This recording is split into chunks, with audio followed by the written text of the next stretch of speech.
Hello there, everyone. Can you hear us? Yeah. Hello, everyone. Welcome in. Hello. Welcome Welcome in. in. Please Hello. check our audio for us and tell us Hello. how things Please. are.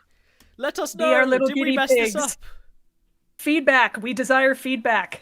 Guys, do we suck?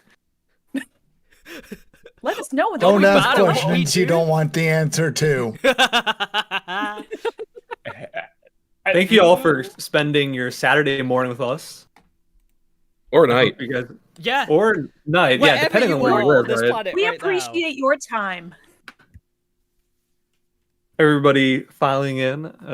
Hopefully you enjoy our little readings that we do. These are kind of informal comparatively to what we usually do, now. but Yep.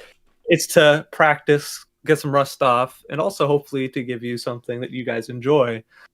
It's nice to get a little bit of refresher on some old stuff going into new stuff. There's a lot of new stuff happening right now in ReZero, and we're going to be moving forward with that.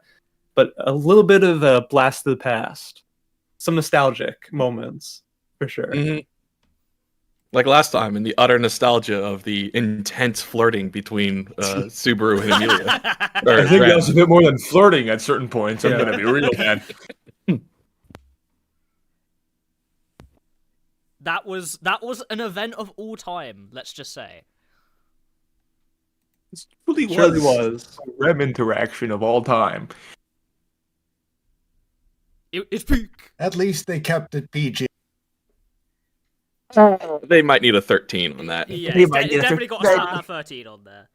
Just a little. That's what 13 was basically invented for, is that gray area between. Yeah.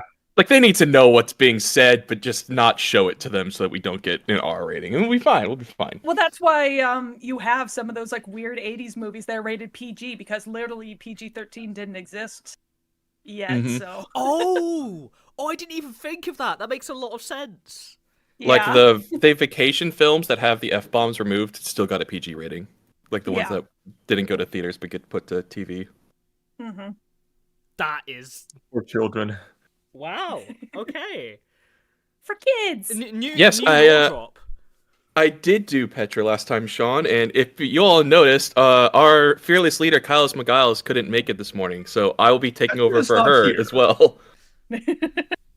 A mysterious Kyles has disappeared. No! But it'll Kyle's be fled I the can't battle. believe it. Kyles fled the battle. Does that mean Oh, there's yeah. more flirting with Amelia and Subaru in this chapter? You know it. Dude, this They're chapter, always that's just flirting. Yeah, it's perpetual existence for Subaru.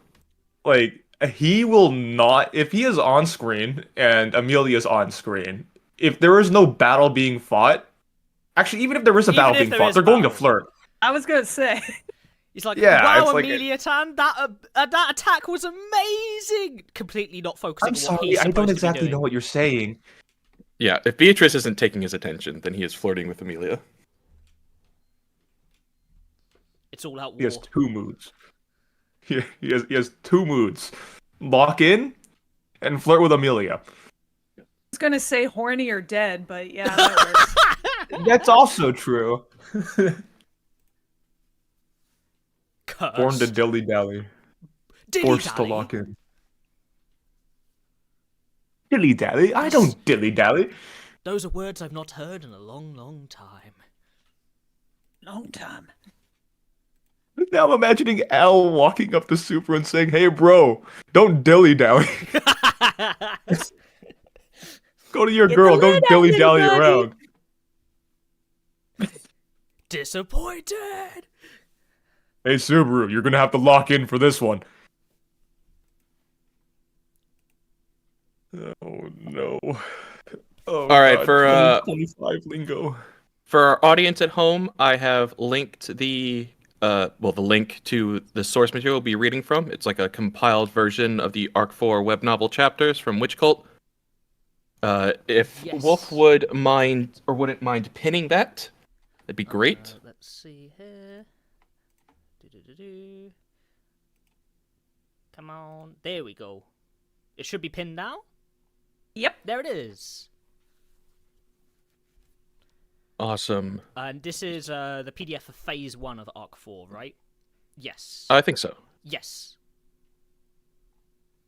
Obviously, we'll be starting with Chapter 1, hoping to go to up to Chapter 3 today, which was, our plan last time, but we got distracted with we interludes. got sidetracked very, very hard. And the interludes were really long. To put it in perspective, the page number for these 3 chapters is less than the interludes that we did, which is quite funny. 37 or something? It's 37? We have 30. 36. Yeah, we have about 36 today, and last time was 45. And a lot less narration this time as well. Mm-hmm. I guess then, without further ado, is everyone ready to start up? Almost. Yeah, My please go. IRL puck is being a pain in the ass, and I think I need to put him I in know. a You need to bedroom right discipline. now. That's Put that's it my back in the crystal. my IRL You know- puck is really annoying sometimes when Same. It's I'm just like- I don't know if I can shut him up. he breaks into my room, he meows at me, he tries to jump on my lap. I have to throw him off my lap. I have to close the door again so the audio doesn't bleed over. Exactly. Oh my god. He just really wants to be on my Let me in. Let me Maybe in. Puck isn't a bad person. It's just that he's just a cat. That's true. He I is a never bit- really Or understood is he that. such a bad person that his physical manifested form was forced to take on the appearance of a cat? Do you know what? True. Very valid. True. There's a reason he's not a actually. dog, okay? There's a reason he's not a dog. Yeah, we've got Subaru for that. Dogs are loyal. Damn. Cats are just. This is Damn. true. We do have Subaru for this. Why are you so right? He literally says that he's fine with being a dog as I- long as it's I Amelia's know. dog. I know. Like, But am I fine with that? Probably, yeah. are you fine with being Kyle's dog? His name's Wolf. Wasn't there an for a anime reason. where someone got reincarnated as their crush's dog? Oh my god. Not Yes. as, not There as the has to Crush's be. dog, but I think just as a dog. in It's a general. Crush's cat. There's one that a girl gets reincarnated as a Crush's cat or something. Yeah, that one is supposed to be like actually really sweet though. Yeah, that The Yellow one Fruit where she becomes, as her name is, Doggy Girl's dog. Oh no. It is not okay. Yeah. It is not an okay thing. Machine. I'd rather be a vending machine, actually. It is good that dog had the brain of a human, because otherwise it would have been some grievous levels of assault. Terrible, terrible shit. I'd rather be a vending machine. We love Isekai and also random anime concepts, don't we, folks? You know, it's just so. It's either really unoriginal or it's too original. Do you know what I mean? Like, Yeah, into the point of what drugs were you taking or what drugs should you have been taking to not think of this? what Stephen King special juice have you been on? You know? Well, this is why we have ReZero to be a giant middle finger to all of the people who take things too far and in weird, gross ways and just don't have an original thought in their brain. Yep. It's the entire purpose of Arc 1. True. Literally makes fun of all of the gimmicks. Yeah, he and Amelia get together and adopt a girl within like the first 11 minutes. But then It it's- only lasts for Yeah, it for like lasts for like 5. but still. Yeah, exactly. It's making fun of SAO. Yeah.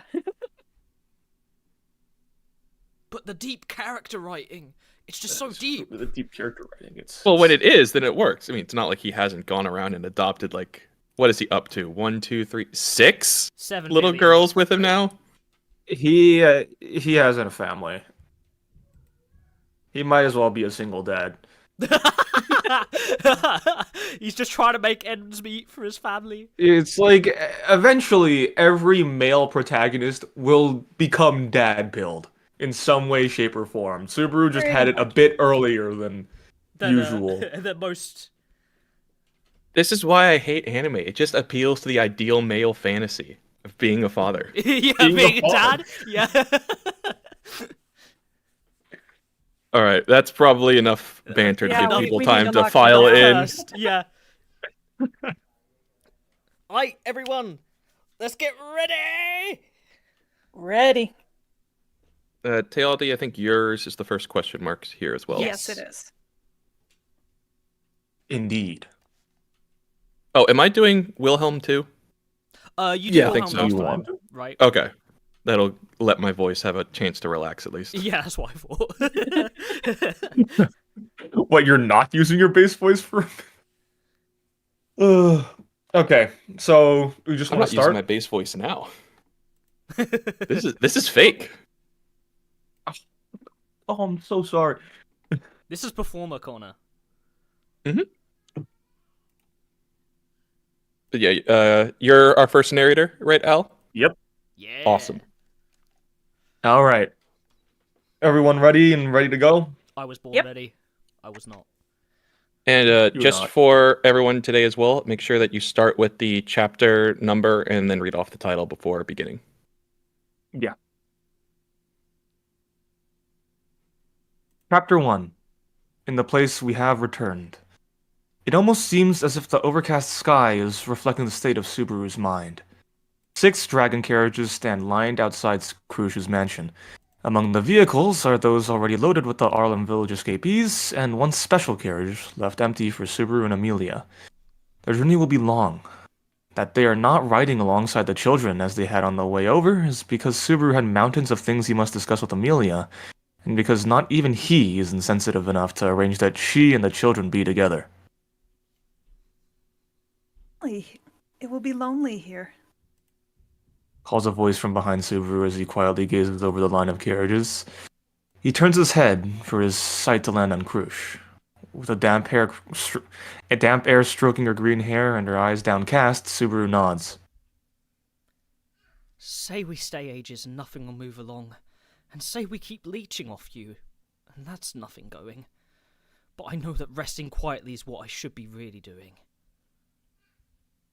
Clenching and unclenching his fists, Subaru smiles wryly as he considers his physical condition. Thinking back on it, Subaru had first come to this mansion to restore his ailed body. Roswell's underlying intentions had slipped in there, and, loath to say it, but the clown's wishes had beautifully come into fruition. A facade-destroying, purpose-defeating fruition, but still. Be your will to do so, Natsuki Subaru-sama. Our household would have no complaint in providing you indefinite stay. Would be beyond what I can say, I'm sure. I'm happy for your kindness, and I'm sure there's a lot I could learn. But our side has piles of issues we need to sort out too. Oh my god. If we don't do things about the White Whale and about Sloth after we've calmed our situations down, the merchants are going to grab everything. Shaking his head at Krush's friendly answer, Subaru thinks about the Julius and Clude and Anastasia faction. Thinking only of the circumstances around the White Whale and Sloth subjugations, and viewing this best called 3-party joint warfare in terms of balancing gains and losses, Anastasia is the overwhelming victor. Krush's faction had succeeded in the 400-year achievement of slaying the White Whale. However, the damages their leader Krusha had sustained were beyond disregard. With Subaru's group having become the linchpin for slaying Sloth, Amelia's faction was in the same position, but that matters were progressing without Roswell boded ill. And although their damages had not as been severe as those suffered by Krusha's faction, as far as Subaru was concerned, had a tremendous wound remained. Anastasia's faction, which had lost a section of its mercenary squad but retained its candidate, her knight and other combat forces in good condition, had not been the axle of either subjugation effort, but they possessed the valuable dividend of having performed a large role while sustaining minimal damage. Damages, compared to the 2 factions who would hesitate on when to go public due to their extremity, that Anastasia lacked was huge. Even if only to keep Anastasia's faction in check, they must keep in a tight relationship with Krush's faction. Krush slips a weary sigh at Subaru's partly mercenary decision. Subaru furrows his brows at her, but with a slight shamed expression, she gives a wave of her hands. Never mind. That was truly womanish of me. Simply, being incapable of offering even the slightest aid to a benefactor leaves me entirely ashamed with my insufficient self. Instantly getting the debt repaid would be a nice story for the helper. but you don't need to give that much consideration when you're having a hard time yourself. Or really, I've already gotten my repayment. Says Subaru as he glances at the head of the line of carriages.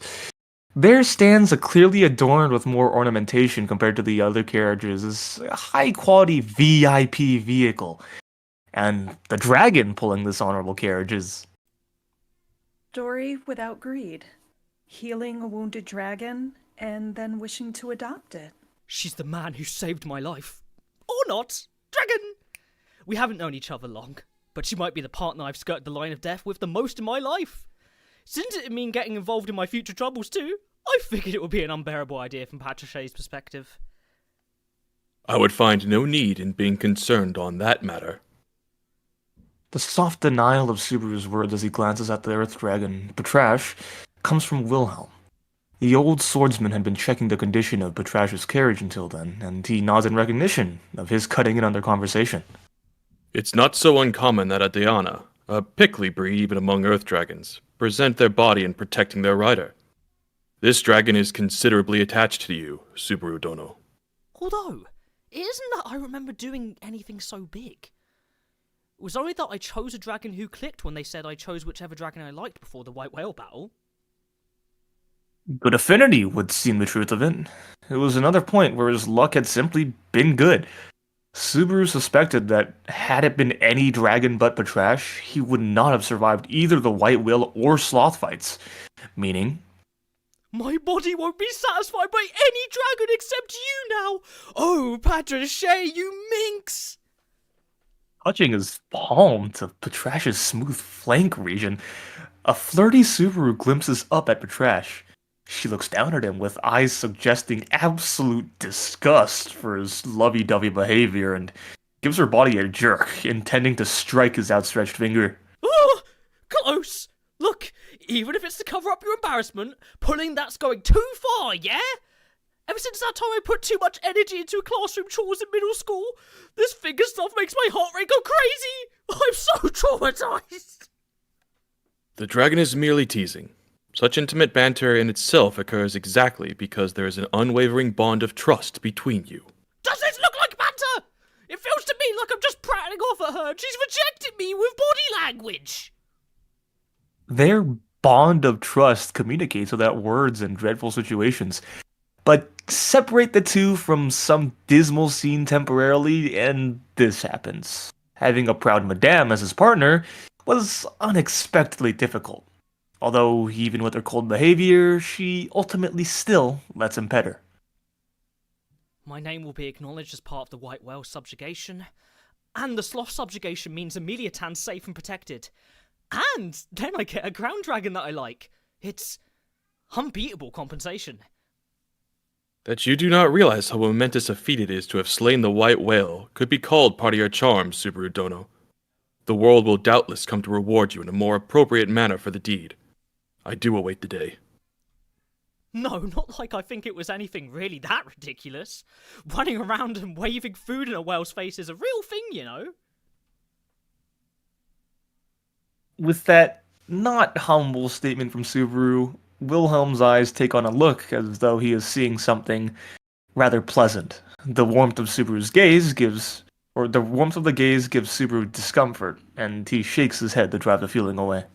Well, Patrichet aside, it appears I'll be shortly parting with you, Wilhelm-san. Please, take care to look after your injury.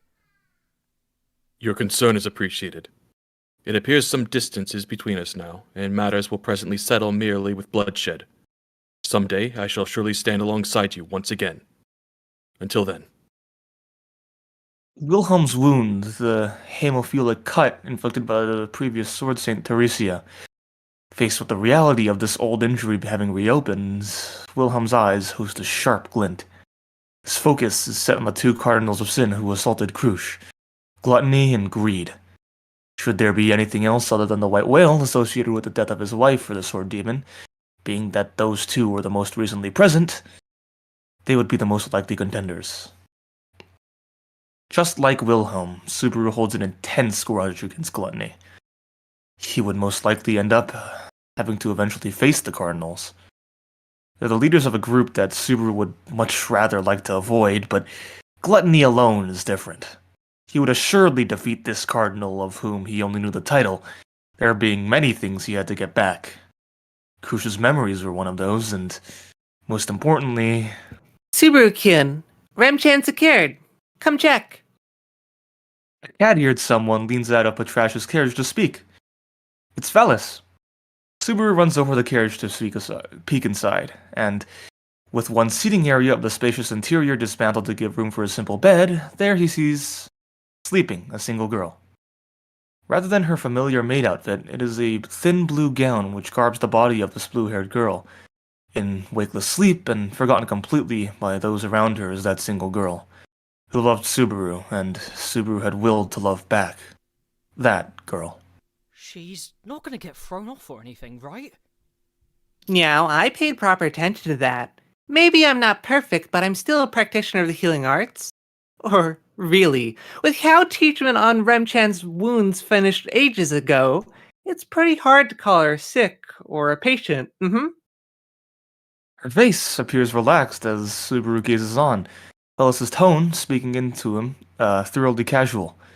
But his expression is clearly different than usual, him apparently still feeling a keen sense of his own impotence. That said, Subaru suspects the reason for his acute feeling of powerlessness is not Rem, but his unparalleled master. You're really taking her home with you? I'm taking her back. Even if she convalesces here, it's not like she'll heal. I mean, that wasn't me being sarcastic at you or anything. I know that. Subaru-kin, you're not that mean of a person. Velis smiles wryly, when his eyes narrow and he jabs his raised finger at Subaru's face. More importantly, it's true for Remchan too, but isn't the bigger problem here you, Subaru-kin? Me? And you know it. Your gates are still past their limit, aren't they? Forcing so much mana through them while we were midway through recovery means your gate's entrances should be more than a little damaged. Is your body sluggish? Subaru rotates his neck and shoulders. He finds nothing out of sorts with his body, having been treated for external wounds. He tries jumping on the spot and so on, but nothing particularly in line with Velis's concern happens. Well, it looks like no problem. And anyway, you have the part where I wasn't using it, like someone who uses it. Never mind the gates or whatever. Magic isn't something you use like an everyday thing. That's what someone who doesn't use magic would think. If it were Feli-chan, being able to use magic would be nothing but an emergency. But, well, guess it's fine. Subaru speaks nonchalantly and with no sense of crisis. Velis gives up pressing the issue any further, but does make a show of pulling back and tilting his head, his eyes big and wide. But you're still not allowed to be pushing your gate, Kay. I was trying to get the toxins out of your body, Subaru-kin, but the damage that did to your turn-up gate isn't healed. Give it proper time for recovery, and 2 months, going by looks. 2 months? You know, that's a low hurdle for someone who went 17 years without using magic. Is how he jokes around the diagnosis, but Subaru remembers that it hasn't even been 2 months since he entered this world. His personal time had it closing in on 4 months, but still, a month and a half in real time, and he felt he'd come an extremely long way. Thinking of all that had happened over that period, he could no longer tell how high that hurdle of 2 months of peace and quiet really was. Well, there's no way I could constantly be getting mixed up in commotions like that all the Oh my god, did I just trip a flag? I feel like I just heard something go pecan! I am afraid to say that treating the brain is outside of Feli-chan's experience. Subaru's own words stupefy him as Velis replies in a much colder tone. Hearing that, Subaru judges that he should end the conversation about here. After a moment of thought, Subaru quietly holds his hound out to Velis. What? I feel like I haven't thanked you properly for all the help you've given me. There's healing my body, and straight up, if you weren't around for the white whale and sloth, there's lots of places where things wouldn't have gone right at all. And I'm grateful for you for Rem. I don't think you're being mean or sarcastic, but that's all it turned into. That's me activating my skill Kuki Yomenai. Please put up with it. Says the words with honest feelings of thanks, but they do not please Fellas. But at least the feeling itself probably got through. Fellas grabbed Subaru's outstretched hand, firmly completing the handshake. While feeling Fellas's palm, Thin fingers, tiny hands, rugged, manly fingers was the development I was expecting, but it didn't happen. This perfectly dressed up adorable Felichin wouldn't possibly show such a disappointing development. Not a single unwanted hair or rough patch of skin, entirely natural. Fellas proudly raises his ungrasped hand and flashes a glimpse of the pale legs beneath his skirt. Boldly exposed to the inviting beauty of slender, womanly legs, Subaru's shoulders droop in dejection. But he's a guy. Yes, Felichan is a man in mind and body both. If you're that proud about it, what's with the outfit? What about is this guy? Delicate clothes on men was impermissible. Was not how antiquated Subaru's thinking was, but he could at least tell that Fellas' behavior plummeted far along a path antithetical to masculinity. Fellas places his finger to his lips at Subaru's question, and while seductively waving his hips, "'Cause Kurusama said this outfit suits Felichan so well. For each to each, the visage which most brightens their soul suits. All Felichan's doing is answering to Kurusama's words with full devotion."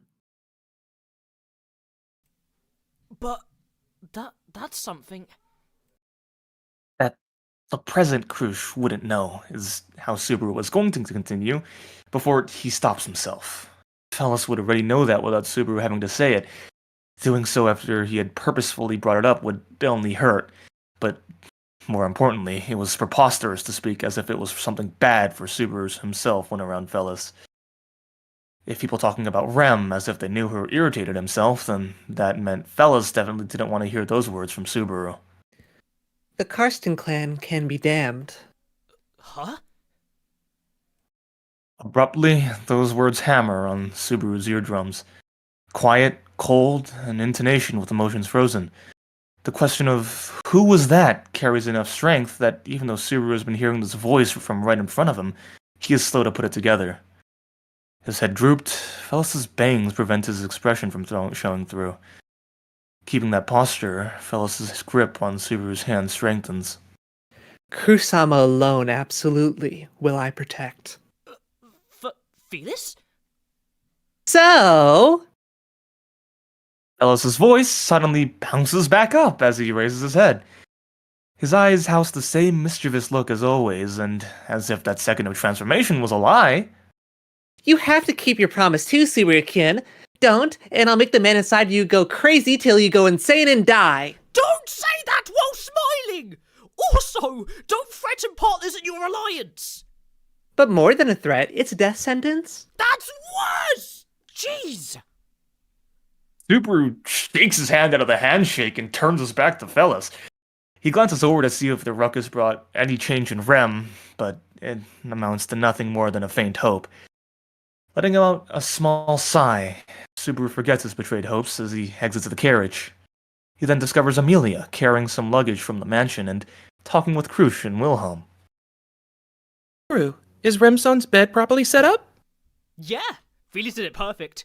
With me and Padrasai's exquisite combination, we could have a whole Kinoshita Grand Circus and she won't fall off!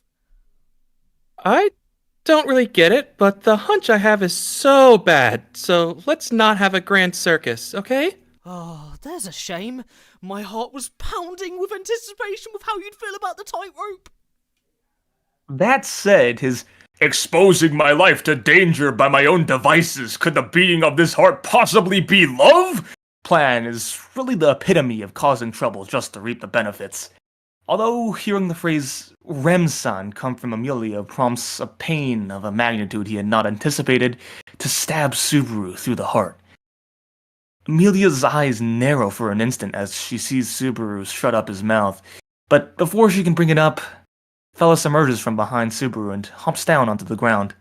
Huh, Now, looks like the carriages are all ready, and stretching it out just make the goodbye harder. If you would have any final remarks, Kusama?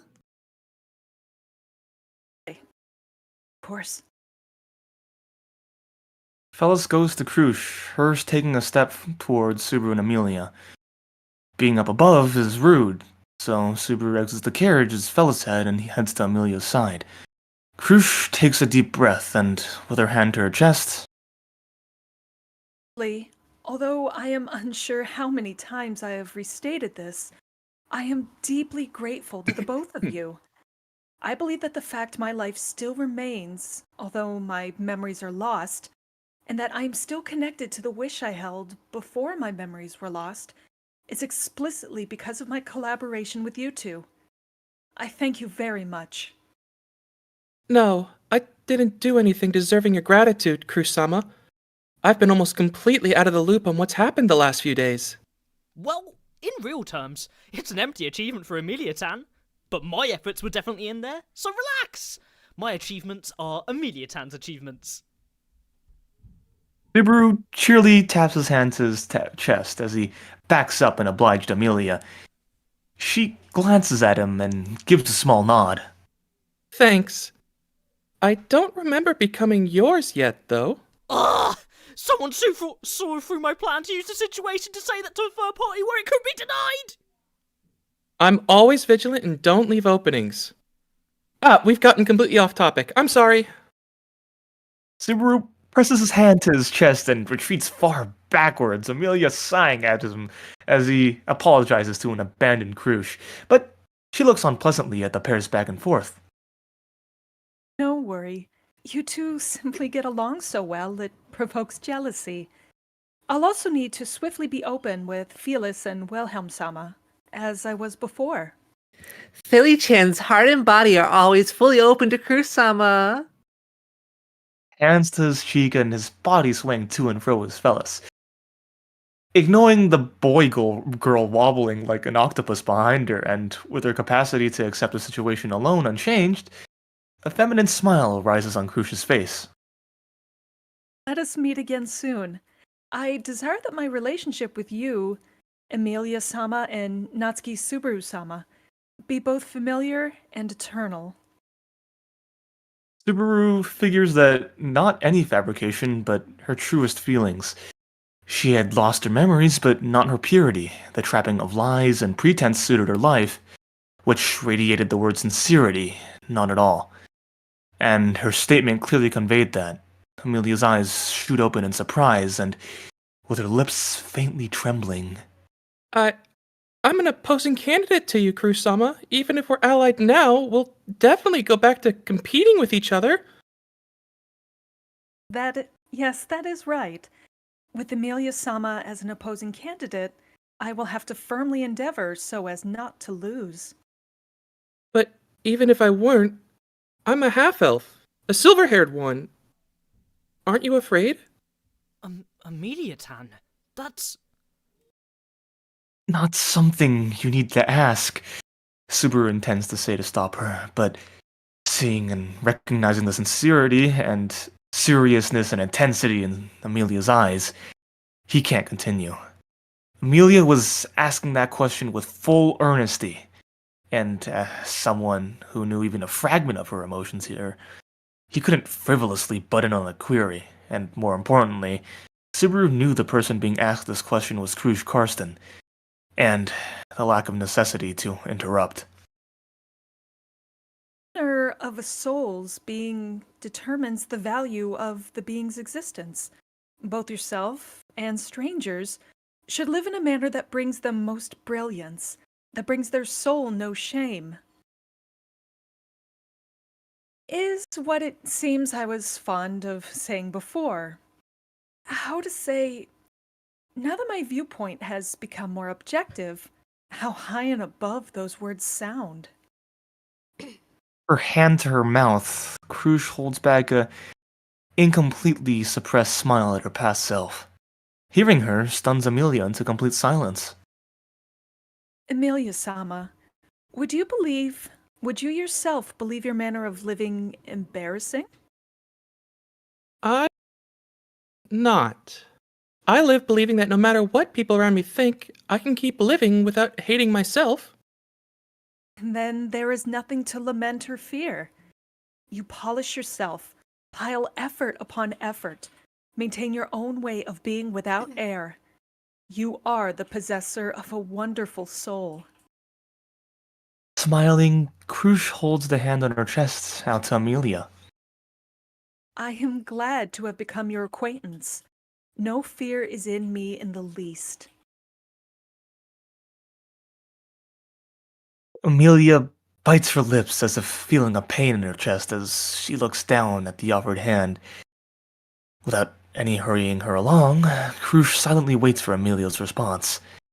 Eventually, timidly, Amelia's fingertips meet Krush's palm, and the two share a gentle handshake. Stay in health. I will be awaiting the next, surely not distant, time we may meet again. No. Next time I'll have become someone who can stand directly before you too, Krush-sama. Until then, stay well. The two candidates for ruler pledge their will to fight between them, and the promise is shared. Watching their exchange from aside, a sense of accomplishment wells up to fill Subaru's chest.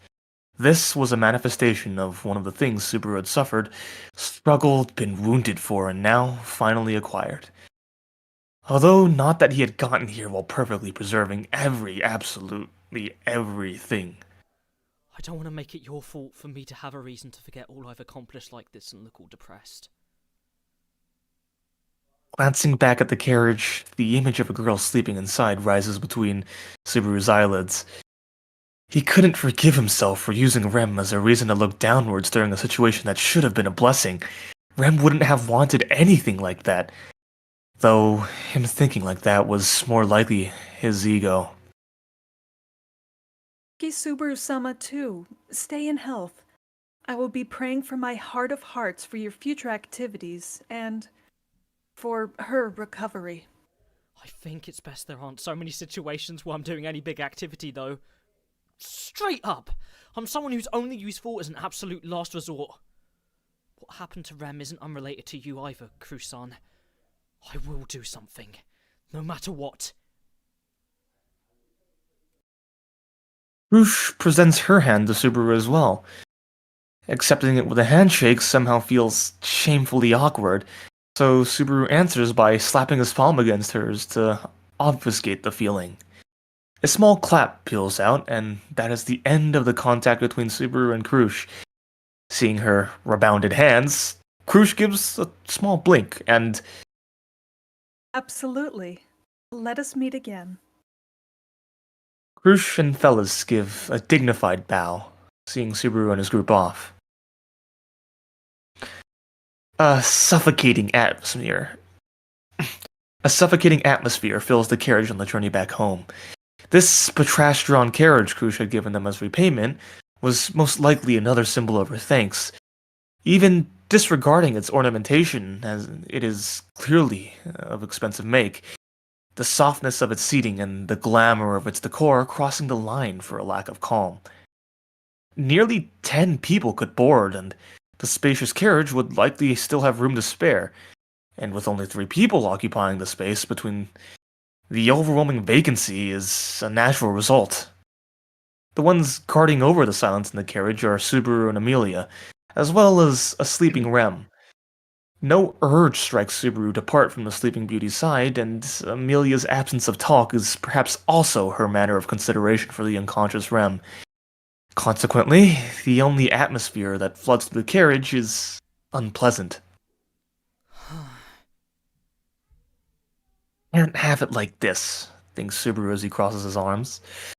Boisterousness would be inexcusable, but there are many things they need to discuss. There was their stance toward the royal selection going onwards, and further over, these few days of alliance with Krush, their parties had failed to even completely consolidate information. Rem's situation and how she would be treated at the mansion when no memories of her existed outside of Subaru was another agonizing prospect. Merely thinking of what Ram would say after seeing the sleeping Rem threatened to send chills down his spine, but of course he couldn't avoid it. I know it's just them being considerate. But if this is what it was going to be, then emotionally it might have been better with the brats. Among the carriages returning to the Mather's domain is, of course, a vehicle carrying the children who had accompanied Subaru and Amelia on the ride over. Those children should presently be riding in the carriages with their parents, and here was an outcome of the proactive villagers figuring and caring that the two would discuss matter they were better off not hearing, although their kindness does feel to have backfired. Now, what to do, thinks Subaru as he mulls over the consequences for once and looks up, when... It almost seems like not broaching the topic is maybe troubling things. I can't take this heavy silence anymore. Just button yourself writing. And what do you say? Or rather, you were here? Isn't that too cruel? Of course I'm here. Don't you remember on what condition I helped you in the first place? Bit flying and only his face showing through as a yelling Otto. He sits on the driver's platform where he serves as the driver, his face thrust through the communication window between the platform and carriage proper, as he mentions the utter silence inside the carriage. Subaru tilts his head, nodding. Oh, I remember. Yep, it was you that wanted to meet Roswell. But, man, that's kind of What is it? No, I was just thinking, it's one thing if you're just into guys, but when the partner's Roswell? Oh, my preferences are normal, and since there's a media tan, it's gonna be trouble for you if you put sights on me. That's not what the request is about. Just what exactly do you think I am? A merchant who spices things up? He's treating me like something bawdy. Otto's eyes peel open with a look of sincere upset. Subaru gives a sighing shake of his head, Amelia's eyes wide as she watches the pair's exchange. It's like you two get along so well. I'm surprised. Hey, cut that out, you silly Amelia Tan, lumping me in with this money-hungry dead man. You see, I'm a dead man hungry only for your love. A dead man? A dead man? Or actually, I should mention that I'm not money hungry or dead. Shut up, Otto! Subaru sighs at the riotous merchant, standing up and briskly walking over to the carriage's front. He grabs the cover to the dividing window. Oh, wait. If you do that, then it'll be like you're excluded. Yup, shutting you out! He seals the cover shut with a bang, and the face of the fussy, hollering man disappears from view. Dusting his hands off each other and cloaked in the feeling of finishing off a job, he glances back to find Amelia looking up at him blankly. During that period of looking at each other, the two inadvertently burst into laughter. They leave themselves to their laughing for a while until their voices slowly fade out into silence, and now that they'd had that laugh... It wasn't like me to read the awkward mood and keep quiet. Nope, not like you at all. The Subaru I know is someone who's always energetic, ridiculous, noisy, and chipper, to the point it doesn't line up with my feelings at all. I kind of have a feeling you could translate that as puts on false bravado and is socially dense. Either way, that Otto's existence had undone the atmosphere in the carriage was fact. Although he loathes to feel grateful for it, Subaru mentally thanks Otto as he goes to sit next to Amelia. She smiles wryly at him as he naturally plunks himself down beside her. You're already zipping over to sit beside me, Subaru. Well, wanting to be close to a girl you like is natural. Or should I say obvious? I want to be as close as possible so I can suck up the air you breathe out, Amelia Tan. That was making me feel shy until halfway through. Then it suddenly turned so uncomfortable. Her face red from his upfront affections, Amelia scrunches her face up at the highly perverted content of the second half, tilting his head at her reaction. No, look, I just thought it'd be the same me as always, and then that sentence just happened. Right, because that's the kind of person you are. That kind. Which is why I can never grasp the things you say properly. So, Trailing off at the end, Amelia speaks while staring intently at Subaru. Scratching his head, Subaru worried and figures he should pick up from where she hesitated. That's the male mentality of being unable to flirt seriously without dressing it up as a joke. That I like you, and view you erotically, and want to help you are all completely true facts. It's okay to believe in that. I do believe that, but whether I accept it is another story. That's fine. Believe. And, from there, I'll work to make you accept it. Oh god. Subaru dimly reflects on how fucking alpha male that sounded, and in reality, Amelia's notably aflutter in hearing it. She endeavors to preserve her calm expression, but her cheeks and ears are so red as to betray her. Surely she had never been presented with such unconditional fondness like this before, although, of course, the flirter Subaru had no experience in this either, and his face is utterly beet red. Either way, This is more like me than looking down and being depressed, right, Rem? What did you say? I want to pick up that pretty hair of yours and over the back of your neck so hard, immediate-on! And you immediately cover it up. You're worried about Remsan, aren't you? Subaru smiles bitterly and gazes at the sleeping Rem.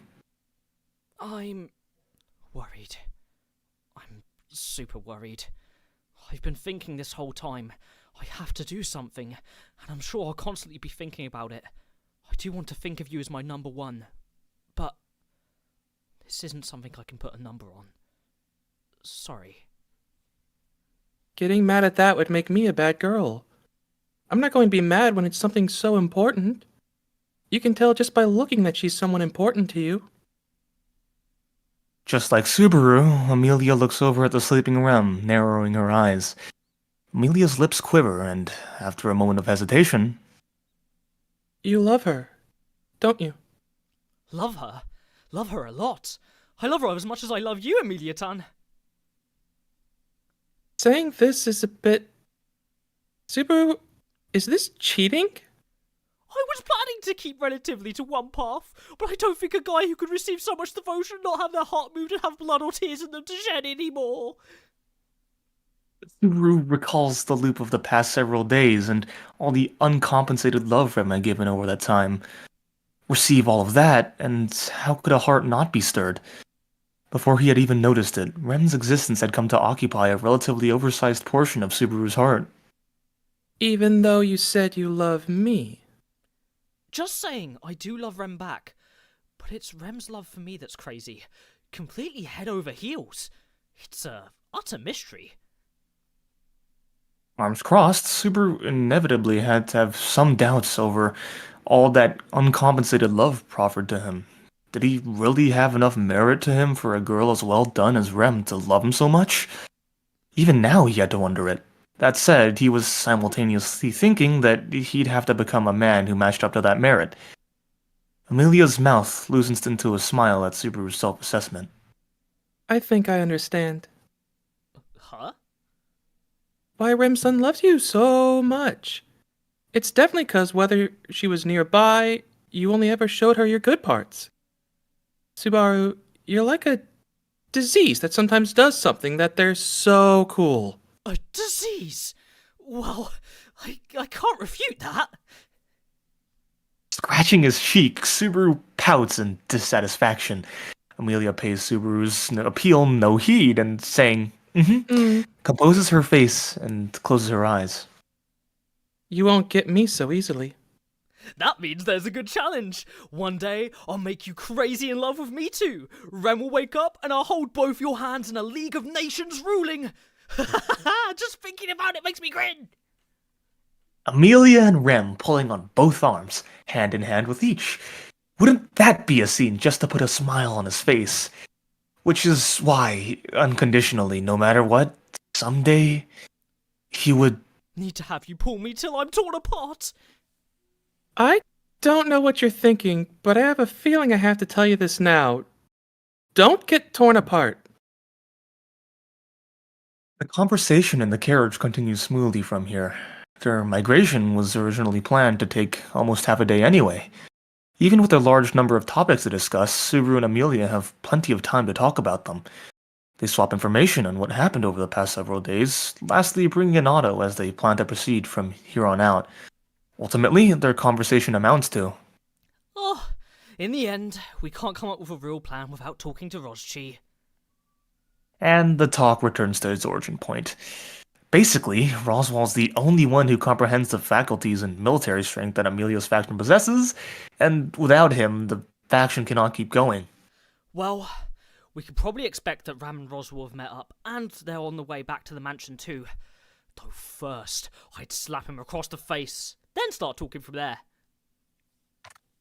That's quite an aggressive stance to take towards your employer, the Margrave, Natsuki-san. I'd say I have the right to get away with that much. And without that, he's done that much wrong, he can't be allowed to get away with it. Amelia doesn't seem to disagree, allowing Subaru just one slap. They continue along in the carriage as there ends, entering Mather's domain and passing through the forest to arrive at Arlem Village, where they immediately notice something is off. The village looks exactly like it was when they last left it, or perhaps even more dreary and deserted. There's no signs of anyone having returned. It doesn't look like anyone's here, Natsuki-san. It doesn't feel as if it's been attacked, but as if no one's returned.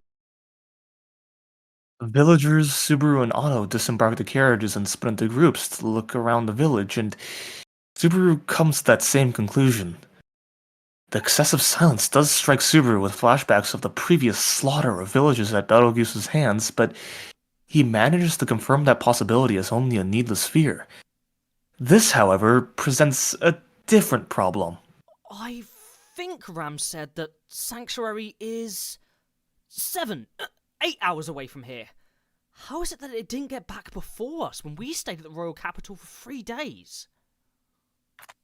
Perhaps they're unable to gather the witch cult subjugation is completed and are being cautious? You're saying this about Roswell, who sat back while his territory was attacked? My impression is that if Roswell and Sloth fought face to face, Roswell would win about 80-90% of the time. I don't think Sloth really does things face to face though. But even so, he could at least do recon. Roswell can fly, so recon on his attacked territory should be easy for him. And if he did recon, he should have been able to tell that the witch cult had been in the area witch cult in the area had been repelled and things were safe. That he hadn't done so means He's playing it safe. Or Something happened at Sanctuary? Subaru and Amelia nod to each other. They'll have to figure out what the status of Sanctuary is before they can understand what the circumstances are. Their concerns go on to be concerns for the villagers. About 60% of the population went with Ram's group, with the remaining 40% in Amelia's group being the children, their parents, and members of the village's young men brigade. With only these people, the village's faculties will lower considerably. The future is not looking good for them. either way, we have to do something. Let's go back to the mansion for now. I want to get Rem settled in. Otto, I bet you don't have anywhere to stay, so come to the mansion too. Intruding on the Margrave's mansion? If you're going to place me in such outrageous position, it would be easier that I stay overnight in the carriage. Shut up. You're involved. We're already in the same boat. I'll be working you till you're practically dead. Subaru, Otto, and Amelia have Patrash pull them onwards towards the mansion, parting with the villagers. The distance is 15 minutes by foot, but 5 by carriage before reaching the familiar Roswell mansion. Subaru didn't have any leeway to give the place a good look around last time, and seeing the mansion again is pretty emotional. It doesn't look like anything's changed, though. It doesn't feel like Ram's come back. But if nothing's changed inside, Beatrice should be there. I hope she knows where Sanctuary is. Oh, right, crap! Neither of us know where Sanctuary is. See if there's some way for us to check if Rozchi's safe too? Anyway, for now all we can do is pray Bearco knows something. Did you just say ugh while looking at me? Ugh! You're being too self-conscious. No one cares about you as much as you think. That's a terrible thing to say.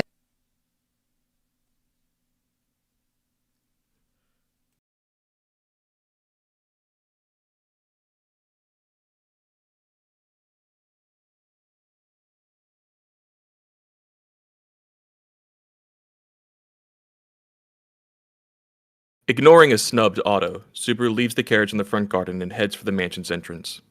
First, he'd call Beatrice, then look around the mansion, then get Rem's bedroom secured, then plan what to do next. I'm back, Roswell's mansion. Now, how would my nostalgic old home be? Subaru pushes the door open and peers inside, falling stock silent, because the inside of the mansion is not what he predicted. Carpets blanket the floor of the entry hall. The expensive-looking vases beside their large ascending staircase are adorned with flowers. The crystal lights overhead cloak the environment in their glow, deemable as the parallel world chandeliers. This was the entrance hall as he remembered it, but it completely defies his expectations, because compared to what he envisioned, it's not disturbed? It's all orderly? carpets don't have a single wrinkle. The flower pots beside the staircase are shining. The chandeliers have been adeptly maintained, compounding the intrinsic beauty of the crystal lights. The unsettling scene dumbfounds Subaru. All his reactions are thus slow.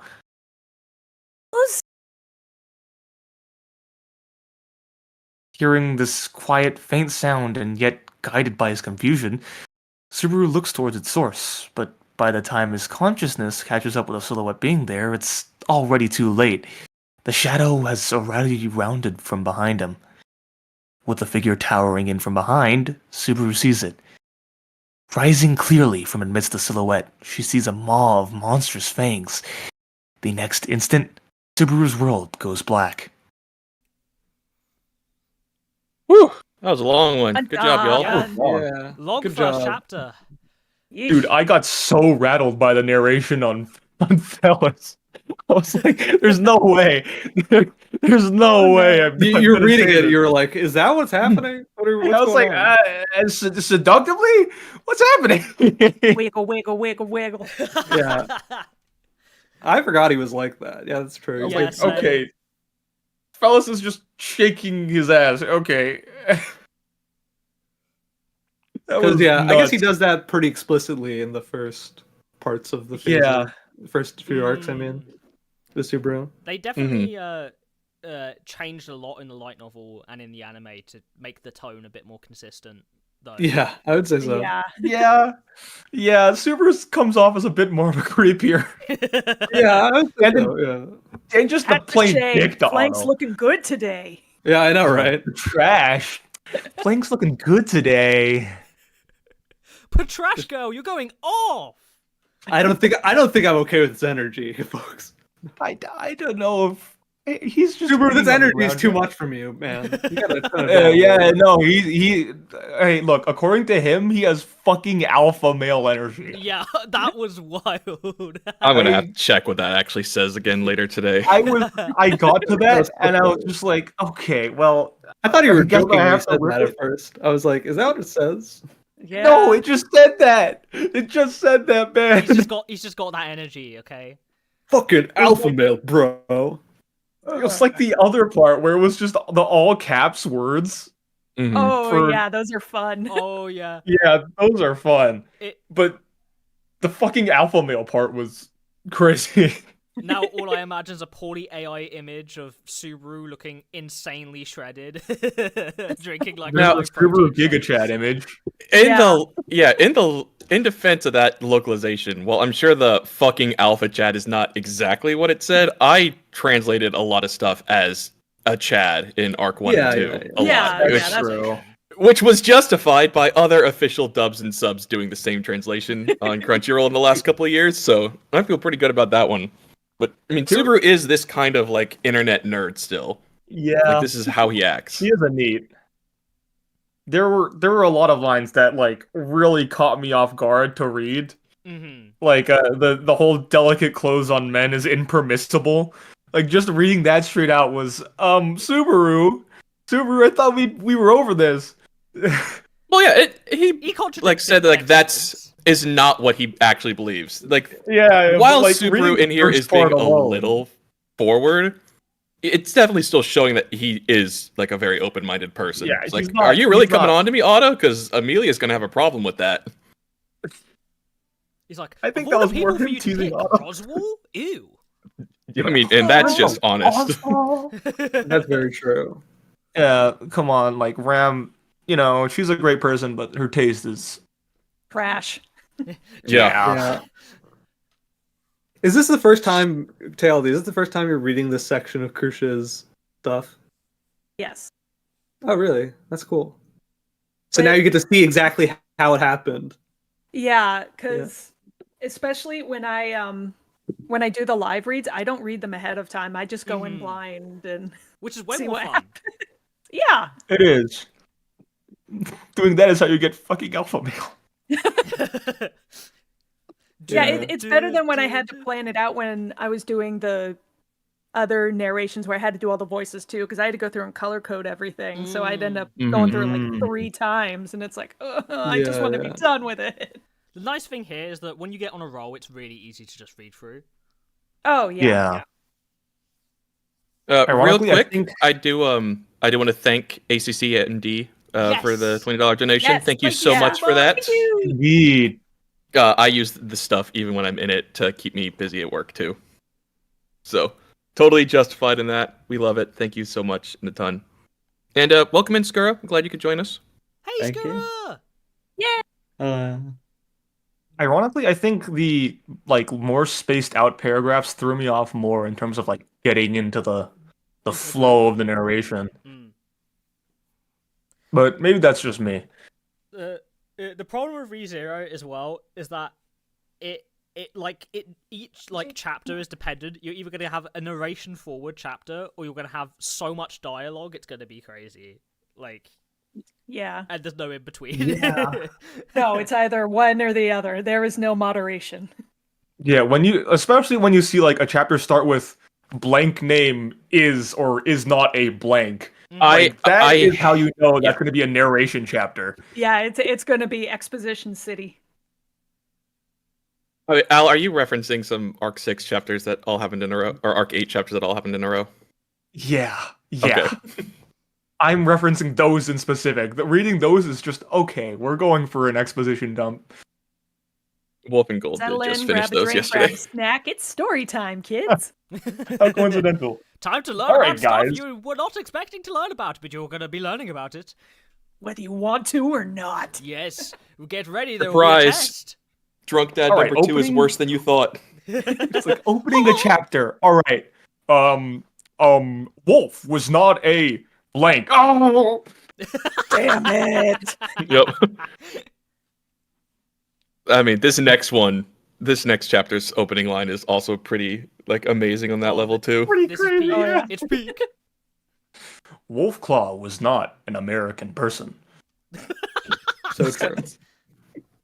But I mean, good job for narrating again, Al, and Zash actually really liked your auto. I Yeah, thought that it was was really good. really good, Thank dude. That was pretty good. It was really fun to bounce off of. Shut Yeah, up, I Otto. wasn't sure if to go higher register or just complete opposite and go as bassy as I could. Basie auto, that'd be funny. Yeah, that's what I was Super, thinking. why are you teasing me? Each time Otto says a line, it gets more and more bass boosted. It just keeps going lower and Why lower. are you Deep teasing fried me? auto. Like the monk chanting. He's just like, Otto, I can't hear what you're saying. Can you? No, Otto, stop talking. It's getting worse. Otto.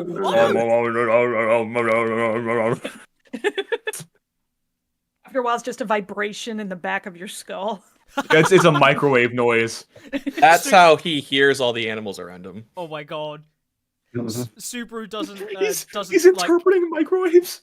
Yep. get to fix his stuff in Arc 4 because Otto isn't there to comfort him because he can't understand what Otto is saying. So Otto's just punching him and he doesn't know why. Otto, please, I'm really in trouble Otto, here. why are you hitting me? We should really be nicer to Otto in general, because if any of us ever got isekai to this world, you gotta remember, he's gonna be the only one that will understand you. Yeah. Everyone else Yeah. speaks Japanese. Yeah. Yeah. That is true. It I gets can you get to by speak with English. saying True. like, hi, hello, please take me somewhere That's not gonna safe, get but you that's about the extent. Anywhere really too much. I is mean, it?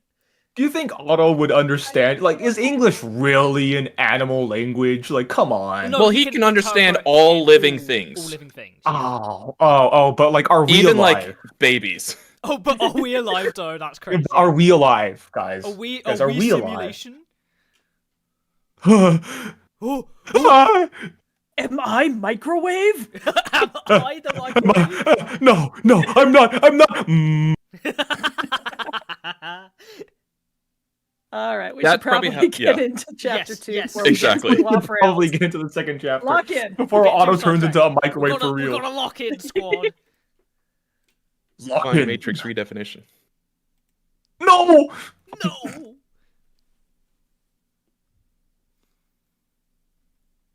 All right, you're Okay. narrating this one, right, Gold? Yep. Sounds right. All right, Everyone ready? Sean, go off. I was born ready. Let's do it. Okay, great. Chapter 2, Jeers and Thanks. Subaru, oh Subaru, your dying is so pathetic. Shaking his woozy head awake, Subaru uprights himself and looks about the surroundings. He's not supposed to be someone quick to wake, but perhaps the fuzziness in his mind is because this was not genuine sleep. Subaru gets his brain working in an attempt to recollect on what happened before he lost consciousness, and what first rises in his thoughts is the fact that he recognizes where he is. The mansion's living room. Subaru, you're awake?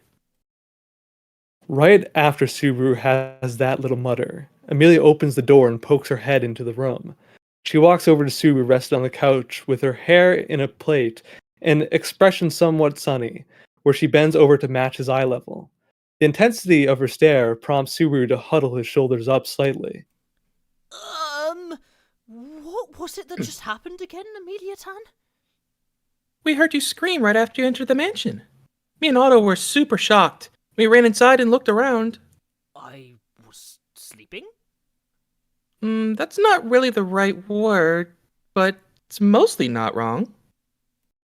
Amelia puts her finger to her lips and tilts her head. Subaru judges from a relaxed reaction that the situation isn't anything urgent, but it doesn't erase the mystery of what was the fanged creature he saw before losing consciousness. Yasama, may I intrude? A woman's voice calls from outside, and there was a knock on the door. Amelia answers with a yes. Yes. And the door slowly opens. Subaru watches on with no particular intention at the opening door, when suddenly a doubt hits him. He was pretty sure his voice was one he had never heard before. I have brought refreshments and additional hand towels. Ah, it appears you have awoken. The speaker is a woman with long blonde hair and perfectly straight posture. Her movements are polished and fluid, with not a single one feeling wasted, and she's wearing the maid uniform of the Roswell mansion. There is indeed a pitcher and hand towels on the tray she's carrying, which she places on a table in the middle of the living room without producing a single sound. Full marks.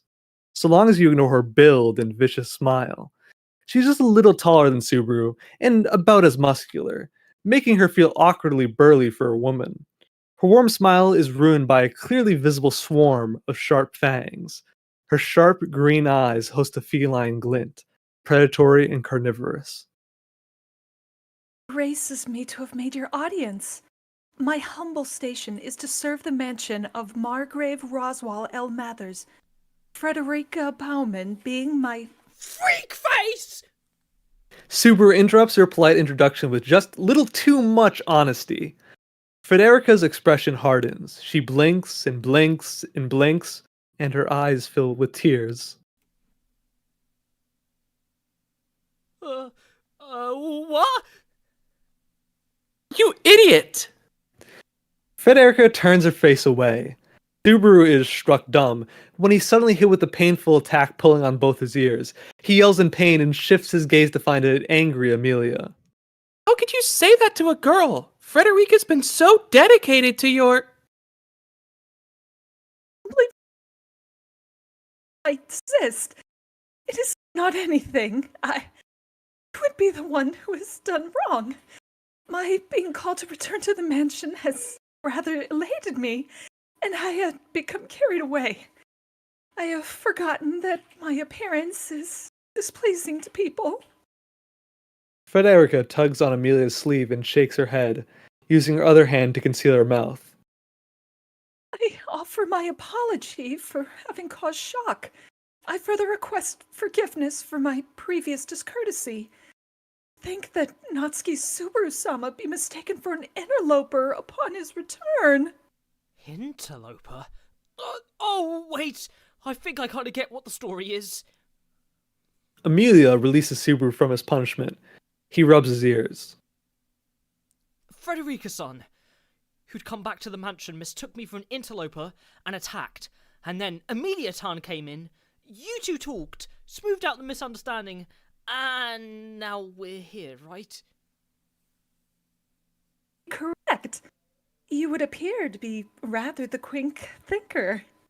If I couldn't get that much from the gist of the conversation, it'd be... no. Firstly... Subaru sees Amelia point to Frederica with her chin, Amelia being behind Frederica and out of her view. Subaru understands what Amelia means so much it hurts. So Subaru gets off the couch and goes to face Frederica. I apologize for suddenly saying something so horrible to you as my first words on our first meeting. Even as a prank, or while waking up, what I said was unforgivable for a woman. I leave it up to your choice, but I'd appreciate it if you didn't make it hurt too much. Blah blah, womanly feelings. Subaru bows his head and is ready for punishment. However... You are quite an interesting one. Frederica merely smiles and bows back. It is myself who must apologize. In accordance with the words of Amelia-sama, I have made you undergo a test. Test? Both Subaru and Amelia tilt their heads in confusion. That Amelia is also puzzled here doesn't exactly make sense. Frederica tilts her head as well, her smile deepening. Regardless of my intention that I may protect the mansion, my actions towards Subaru-sama, a guest, were discourteous. I have already resolved that I might accept responsibility in the utmost by presenting you my neck. Resolving yourself for that is way too hasty. I'm someone who understands if you talk to him, okay? What Amelia-sama had firmly insisted, while she most fervently, ardency enough that it seemed I might blush merely in listening, devoted to Subaru-sama lines upon lines of evocative rhetoric. Hit with this shocking statement, Subaru squawks and he looks over at Amelia. She attempts to cover up her blush. Frederica? Of course, if she had one, and glares at Frederica, hands on her hip with her gaze uncharacteristically dangerous, Frederica's like... My, how frightening. Unfazed. Amelia-sama appears to lack in charm as always. And when your usual pattern of blushing and becoming flustered regardless of the veracity of my statements is so beautiful. Is it? But you won't fool me today. I've learned from being fooled over and over and over. Frederica, you cross your eyes when you lie. That I surely would not have considered. Incidentally, Amelia-sama, would you have noticed that your ears grow longer when you tell lies? Amelia frantically grabs her own ears, inadvertently surrendering this match to Frederica. Subaru sighs and slumps his shoulders. Oh, that feels like a perfect defeat. Do I need to introduce myself to you by telling you my name's Natsuki Subaru? Indeed, and of course I accept. So let us proceed in our acquaintance. Frederica removes her hand, exposing her fanged smile. Between seeing these weapons and her burly body, this time Subaru is for sure exhausted. That reminds me. I think I heard about you. A maid who had quit working a little before I'd come to the mansion. I came to the mansion, 1 month ago. So you quit 3 months ago? would have been the case. My resignation had been due to personal reasons. It was horrifically lonely being separated from here. Although it happens that my return occurred sooner than I had expected it. Frederica's sleeves hide her smile, cover up her mouth, and with her beautiful blonde hair and dignified gaze, she becomes conceivable as the very picture of a gorgeous woman. That said, her mischievous personality and fanged mouth utterly negate that impression. So, 3 months ago means she's an acquaintance of yours, Amelia Tan. Harumph. Seems she is. Who says harumph anymore? Also, sulking like that is so outdated. Oh, it's cute, man. So, Amelia's there too, sitting on the couch, not even looking at Subaru and much less Frederica. Seems she's only participating with her listening, otherwise not getting involved. She's been like this ever since she's belatedly realized what Frederica pulled on her. Anyway. And you've been here for 3 days. We left the village 3 days. No, if you count travel time, it turns into 4. Man, it feels like we just missed each other. It had surprised me as well to return to the mansion and discover it unpopulated. Fortunately, a note had been left in the master's office, which allowed things to be settled with little confusion. A note? Yes, from Rom, to have her summon me to the mansion, and then find she'd chosen that sort of non-committal means of getting in contact. To simply say that such a thing would be like her would be presenting her too soft a treatment. From that statement and her wry smile, Subaru figures that Frederica and Ram have known each other for quite a long time, which means she should have also known Rem for quite a long time. Ram called you back to the mansion, meaning? I'm afraid the reasoning is not entirely clear to me either, although I believe that the one concerned, Emilia-sama, may perhaps know. They both look at Amelia, but she stubbornly keeps her gaze averted, still indignant. But Subaru can tell her that her gaze and attention is thinly, sporadically focusing on him. Amelia Tan, cheer up. Or, actually, I'm not even the one who got you angry this time. Frederica, apologize properly. Forgive me, Emilia-sama. I am sorry for what I have done. To see you again after such a time delighted me, and even I may be prone to temptation. You won't tease me like that anymore? No, I shall not. Under no circumstance shall I tease Emilia-sama in the same form I did at that juncture. Frederica's deference smells to the Subaru of sophistry, but our dear goddess Amelia easily falls for it, and her peeved expression loosens. Alright, I won't be angry anymore. Okay? Yes, my deepest apologies, Emilia-sama. She's so easy. Only Subaru heard that little whisper at the end there, and he startles to look at Frederica, but her face is the picture of innocence. Unawares to her being easy, Amelia pokes a finger to her cheek. The reason Rom called Frederica back to the mansion. Right. Yeah. Rushing to call back someone you'd fired mean there'd be some kind of emergency business. Or at least, that's one idea that comes to mind. An emergency business, the mansion and Arlen village means the witch-called attack. Since she knocked Subaru unconscious in basically a second, she's definitely another one of the weirdly military combat maids at the Waswall mansion. Calling her over for emergency firepower would make sense, so... It was because Rom's dismal at housework, so the mansion was in awful condition. A few more days and the place would have been totally unlivable. A serious reason? Ram really is all talk and no results. No. Wait, she already knows she's hopeless. She's right, but at least try putting some effort in to improve. Amelia gives a wry smile at Subaru's yelling, then looks around the room, or no, rather, her gaze seems to be observing the whole of the mansion. But thanks to Frederica being back, the mansion's all tidy now. I think Rom made the right decision to leave it to someone who could do it, instead of making the situation worse out of some weird stubbornness. I'm sure you didn't mean it, but that hurts. That line. and I'm sure that there's no reason for her to give up immediately.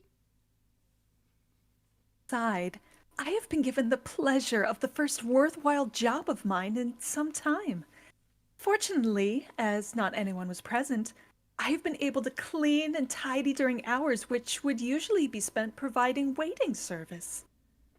There's awe to be had at Frederica's ability to work, while swallowing down the reality of her prowess as a domestic chores woman.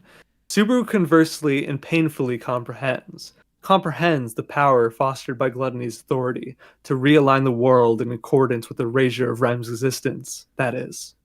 Ram can't keep the mansion going herself, so asking someone else to do it is the natural conclusion. This being why Ram called Frederica back to the mansion. Frederica is a substitute for Rem, who the mansion would otherwise collapse without. Only Subaru realizes the sad truth. Subaru and Frederica have had a little back and forth, Subaru getting out of this funk by asking whether the maids in Rosal's mansion ever end up doing anything sexual. Frederica is like, Something to you when he hired you. and Subaru is blown by how perfect and awful the persuasiveness of that reply is. Frederica corrects her posture, saying, By the way, dropping her voice, the driver of the dragon carriage parked outside the mansion has been left there for approaching an hour now. Would you find this to your liking? Oh, you mean Otto? Huh. We left him for an hour. Well, I'm sure it's fine. Whatever. I do want to let Patricia get a proper rest in the stables, but we don't have to worry like that about Otto. I'm supposed to be an ally who skirted the lines of life and death with you, but you are just excellent at being heartless, Natsuki-san. I never would have thought I would be lower priority than the ground dragon. and thus appears Otto in the doorway, glaring at Subaru, shoulders heaving, breathing ragged. Subaru slowly stands up and shakes his head, sighing. You're wrong. You've got it wrong, Otto. I have what wrong. If you think you can take back what you said, it's too late. You don't have lower priority than the ground dragon. You have infinitely lower priority than the ground dragon. So, my stock just fell twice? That only makes things even worse. Extremely satisfied with Otto's reaction, Subaru directs his gaze to the window. Patricia and her carriage should be parked there beside the front gates. Picking up on where Subaru's going with this, I brought Patricia Chan into the stables. She's a prideful, fickle girl, but it seems like she didn't want to cause any trouble to you, Natsuki-san, and behave. Hearing that from you makes me doubt your blessing of xenoglossy works. Man, as a human, she'd be at a full speed ahead Kudere, that Patricia. Just when did I hit that flag? I don't know what you're talking about. More importantly, what would you like done with the girl sleeping inside? It'd be sad to keep her locked up in the carriage the whole time. If you're busy, I could bring her along to her room or... Don't touch Rem. Otto offers without any ill intent, but Subaru replies with a voice so cutting and cold that it even surprises himself. He can see when Otto unwittingly flinches. That low, dark whisper reflected his grave and vicious intentions. Fortunately, it seems the girls didn't hear it, but the strangeness of his own voice makes Subaru tremble slightly as he continues. I'll bring her in, so you don't have to do anything. Wouldn't want your hips groaning from holding a girl. Let me just say, merchants have to carry heavy things as part of their work. I doubt I'm as weak as you think I am, Natsuki-san. Otto goes along with Subaru's joking after a second of hesitation. Subaru sighs, feeling grateful for it. He knows that he crazy overreacted, and that he hadn't intended to even say it, but the fact that it came out unconsciously is exactly why it's a problem. His nerves are so on edge that regardless of whether it's good or ill-intentioned, He's regarding anything that tries to interfere with Rem with intense hostility. This isn't a good trend. Shit, I'm pathetic. Why am I always goddamn like this?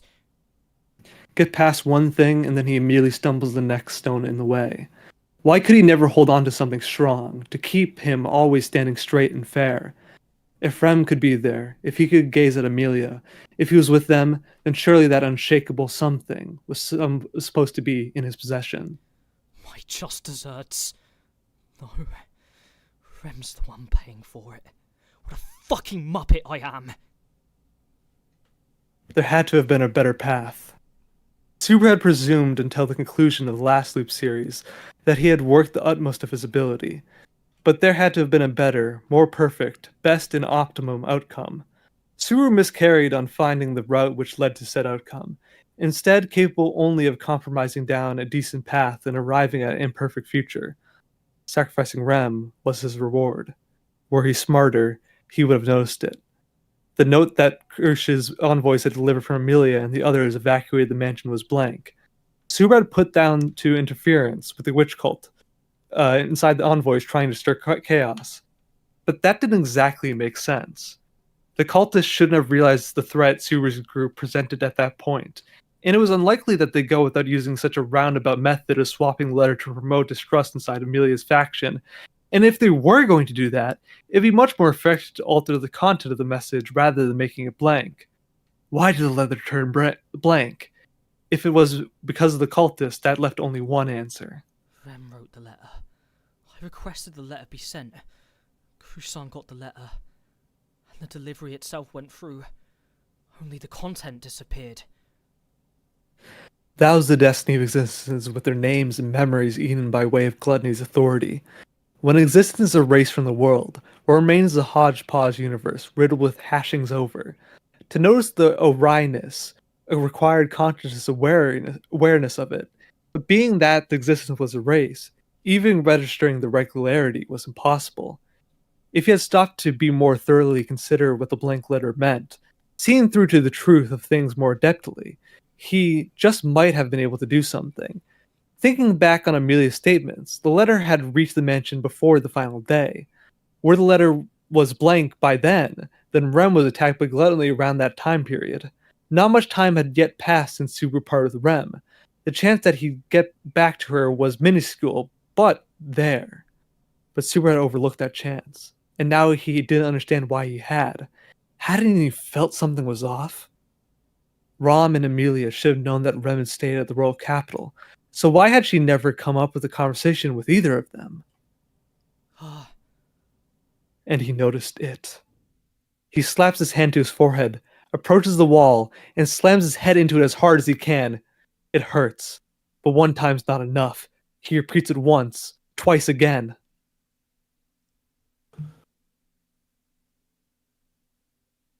Everyone else is stunned silent at Subaru's behavior.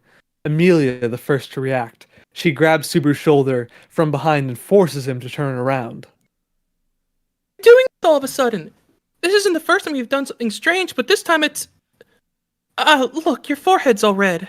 I'm so incredibly astounded at the limits of my own idiocy. Seriously. Feeling the coolness of Amelia's fingertips touching his forehead, Subaru shakes his head as hard as he can, his expression one of self-derision. He looks Amelia straight in the eye. Amelia-tan, a request. What is it? Hold on, Subaru. Your face is so close. Your eyes look scary. Wondering if you could insult my stupid, unsalvageable self. Huh? Amelia's eyes widen in surprise. Subaru firmly grabs her shoulder so she can't get away, and brings his face even closer. Please, with no forgiveness for me, insult me. I'm telling you, I can't do that. I don't think anything's your fault at all. Do something about that! Even if you tell me to do something. Please! If you could do it, I'll sacrifice my soul to you, Amelia-tan. Hearing something that serious just makes it sound more troubling. Well, since there's no choice... Amelia clears her throat and looks up at Subaru. Subaru? You idiot. You stubborn, selfish, bratty, overenthusiastic, bad-tempered rascal! Ah! Always worrying about others when they don't ask for it, don't know your place? So soft that you'd support a detested half-elf. You step forward instead of me when I get spoken down on and depressed. You act rashly, denounced, reckless. Huh? You don't give clear answers when I ask you questions. You're a coward who uses vague words to escape. You're a moron who saves me when I'm having trouble, even after a big fight.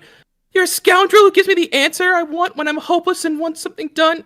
You're a lazy bones who slept while everyone else was running around cleaning things up after everything was over. Subaru, you dunderhead! Who says Dunderhead anymore?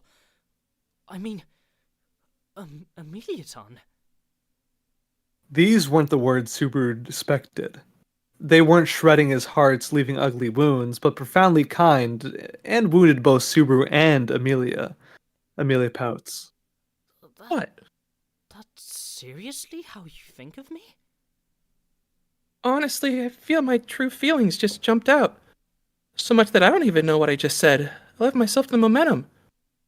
Do you think they're my true feelings? Who knows? I think it's hard to judge whether things you say when leaving yourself to momentum are what you truly think or not. Subaru, at least, had experience of regretting what he'd said when going off momentum. Were those his true feelings, or a divulging of his temporary emotions at the time? No one knows. Thanks, Amelia-tan. All I did was complain about you, and you thank me for it? Subaru, are you a pervert? I'm a pervert specialized in Amelia-tan. If the words from you are aimed at me, my pleasure centers get stimulated, whether it's verbal abuse, slander, or haiku driving safely. I don't know what that last one was, but I'm so sure it doesn't matter. I'll ignore it. So, you're satisfied now? She responds with a suppressed laugh, but in the end, Amelia's eyes turn gloomy. Subaru gives a big smile. Yeah, I'm fine. No. Actually, I might not be. But, if you give me a good luck kiss to help me be brave, Amelia-tan, then maybe... Unfortunately, the wishing booth's been closed for today. God damn! A failure! Why am I always... too late? Subaru falls to his knees in regret. He gets back up after a period of regretting and looks around the room as if absolutely nothing just happened. Anyway, a little bit of business come up. Sorry you guys, but I just want a bit of time. I don't think it would take that long. But, what's with that face, Otto? I feel as if I should make a claim for damages after being forced to watch that exchange. But putting the price negotiations off for now, what are you going to do?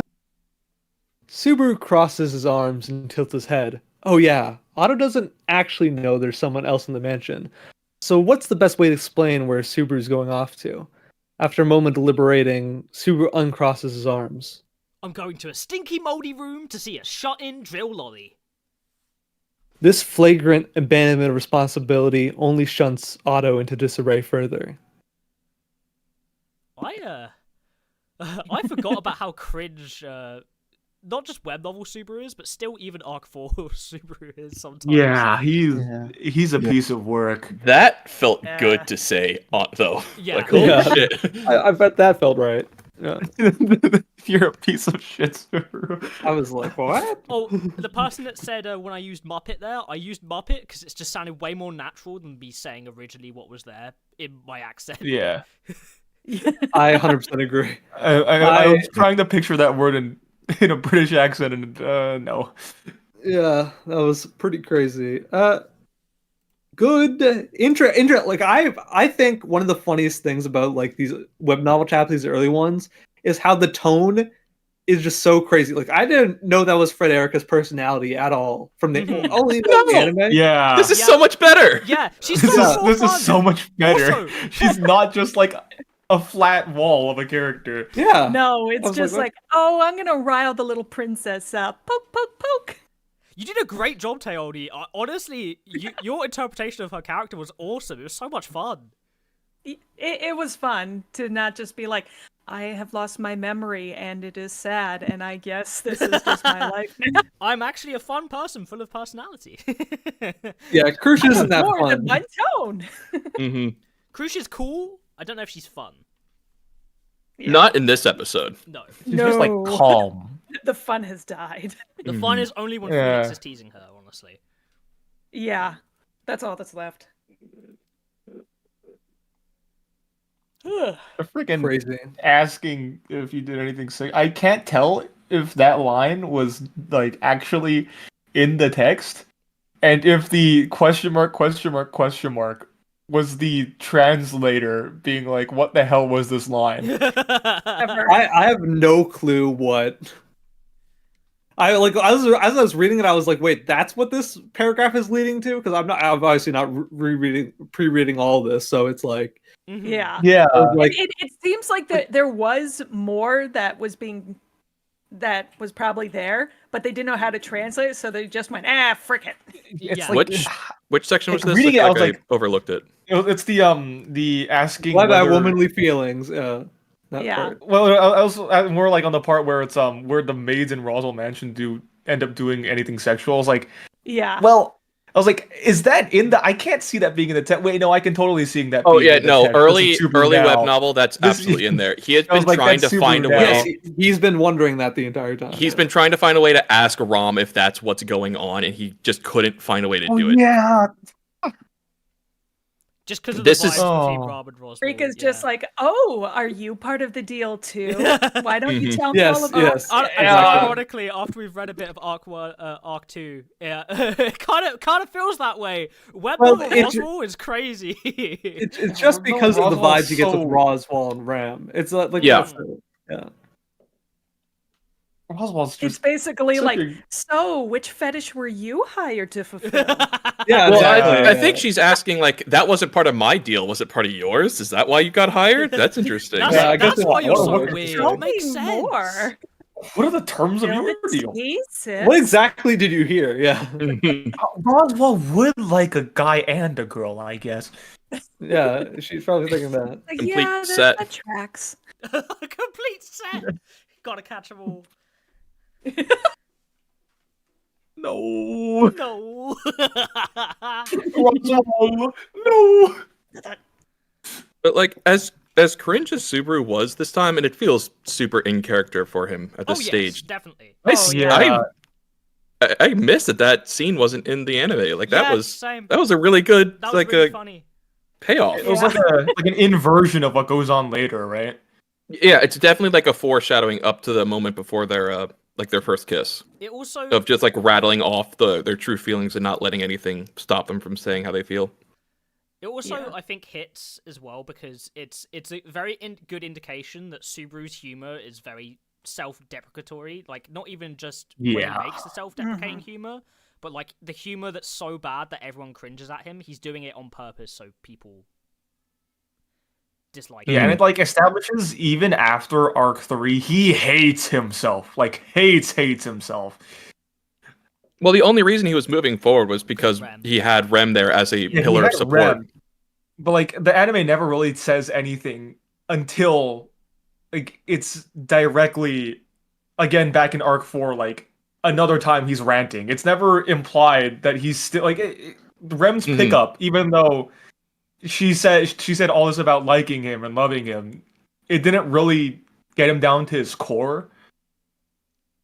Well, I think it did, but it forced It him didn't, to like- develop this yeah, like- reliance on having her there to Yeah, like a fall back dependency. on. Mhm. His emotional support rem is out of service. Yeah, rather than Yeah. Exactly. like Yes. building on himself.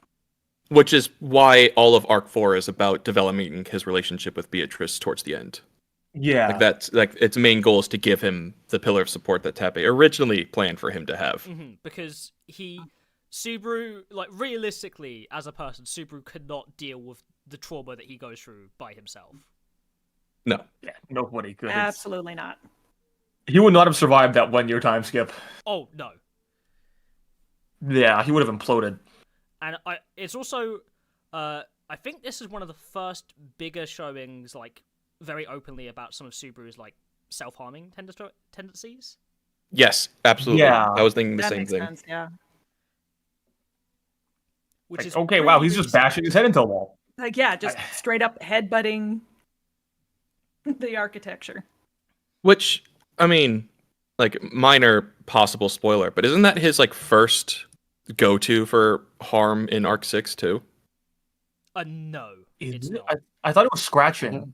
Well, he has the itch from what was there under his sleeve that he's scratching Yeah. at, but I think the first thing he actually does to himself, like, post the big event that triggers most of Arc 6 to happen, is he's slamming his head against the wall and then turns around and gets pushed. I think so, because it's like it's usually run for somewhat like a gag, right? Because you can have like banging your head against the wall is like funny gag, but it's still self harm. Mm-hmm. Mm-hmm. Like, Amelia's even Whereas- like pointing out, like, God, your head is red already. Like, Yeah, what are you it's- doing? Because he's not holding back on it. Yeah. Mm-hmm. And today, He guy also needs does it therapy. to try and end his life later on in Arc 4 as well. yeah. He does, yes. The slamming against the. Yeah, He- ACCMD's right. I'm thinking too. of Arc 7, not Arc 6. Ah, Yeah, you're right. It's right after the window break moment, Mm-hmm. Wolf. He does it in Arc 3 too, technically, with when he's chained up. Yeah, but Like, he's these are, slamming like, his head high against the ground for stress hours on moments. end. This is like the first time he's in his thoughts, I think, and then like actively doing stuff. That was like him actively Yeah. trying to escape the situation. This is Yeah. That was more of like a Trauma. trauma response. This is more of like a genuine, like, actual. I hate myself, time to bash my head into a wall. Yeah. Yeah, and which is also like an interesting point that the anime never covered that he had that chance to notice something was wrong ahead of time. Mm-hmm. Because Mhm. that There- adds a lot more. I think it also Like adds self-blame? that extra level of guilt onto it, Mhm. right? Yeah. Like, they at least include the fact that the blank letter is there, like, before it's revealed, but as far as going to be like, hey, you remember that the blank letter was sent way earlier, or was interpreted way earlier? He could have done something about it. Mm-hmm. Because his respawn point there was still talking with Julie and the rest of the squad. It's a really, I think a part of Subaru's character that's at least a little downplayed in these parts of the light novel and definitely the anime. So I think it's at least good that you get access to see that here, because I think it's a more deep and really emotional part of Subaru's character that sometimes goes a bit under the radar for some people. Like, all his doubt, right? And his doubt isn't really shown on display as much as other one in scenes where it's like explicitly needed. Yeah. It's kind of just like waved away. Whereas, like, in the source material here, it's like, oh, it's been played off for comedy, but the irony of that is that there's, like, serious problems there. Where sometimes I think that's kind of lost in the translation when you're getting, like, that visual comedic, like, feel with it. Mm-hmm. Like, I got a weird feeling when, like, Arc 5 or Season 3 started, and it had, like, no mention of his self-harm whatsoever. It was like, okay, I get that it should be shown technically later on, like later on, but there's not really any setup for it at all. That's been done in Season 3. Now, in fairness, I think that's not necessarily a bad thing writing-wise, because that adds a shock factor that's not, like, cheap. Like, Yeah. that thing, because he's hiding it from everyone. So if he's trying his best to hide it from the audience too, not that he knows they're there, but do you know what I mean? That adds a level of, like, whoa. I don't think that's necessarily Yeah, like, you learn it along with the characters. Yeah. Mm-hmm. So I think that's just a thing they're definitely going to be addressing more in the future, especially with how, in terms of censorship, Season 3 is, like, the most gruesome the show has been yet in comparison to the yeah. stuff. Oh, Like, they're not going to hold because, like, back. Season 3's had a it's had none of like the high highs, but it's had none of the lows. It's like the middle ground walking it in terms of like what it's removed. A lot of stuff that people were waiting for is also web novel things and not light novel Yeah. stuff. So it's a different point of Yeah. the adaptation. Mhm. Like there's a missing- constant effort from Tappei that if he makes Subaru do something too cool in the web novel, he's going to tone it Cuts it down out in the of the- light novel. Yeah. Because he gets carried away. He does get carried away and makes him too much of a protagonist, and that's not who Subaru is supposed to be. Yeah. It's like, oh wait, he Sorry, was almost Subaru, we're picking competent on your there. cool Time to get rights. rid of that. Yeah, Yeah. exactly. Because he's just supposed to be a normal guy that makes mistakes and isn't perfect. Yeah. I will say though, I do miss the line that is Amelia going to Reinhardt and saying like, "Dying for me, I can't help but feel guilty." That is a line I do miss a lot. And Well, I sincerely think wish that was in the it. change is that she didn't quite grasp that he actually Yeah. died. Which I think is Like more... Yeah. Subaru is understanding that, but there was no reason Amelia should believe that because it's ridiculous. It's just like missing. I miss it. That was a good line.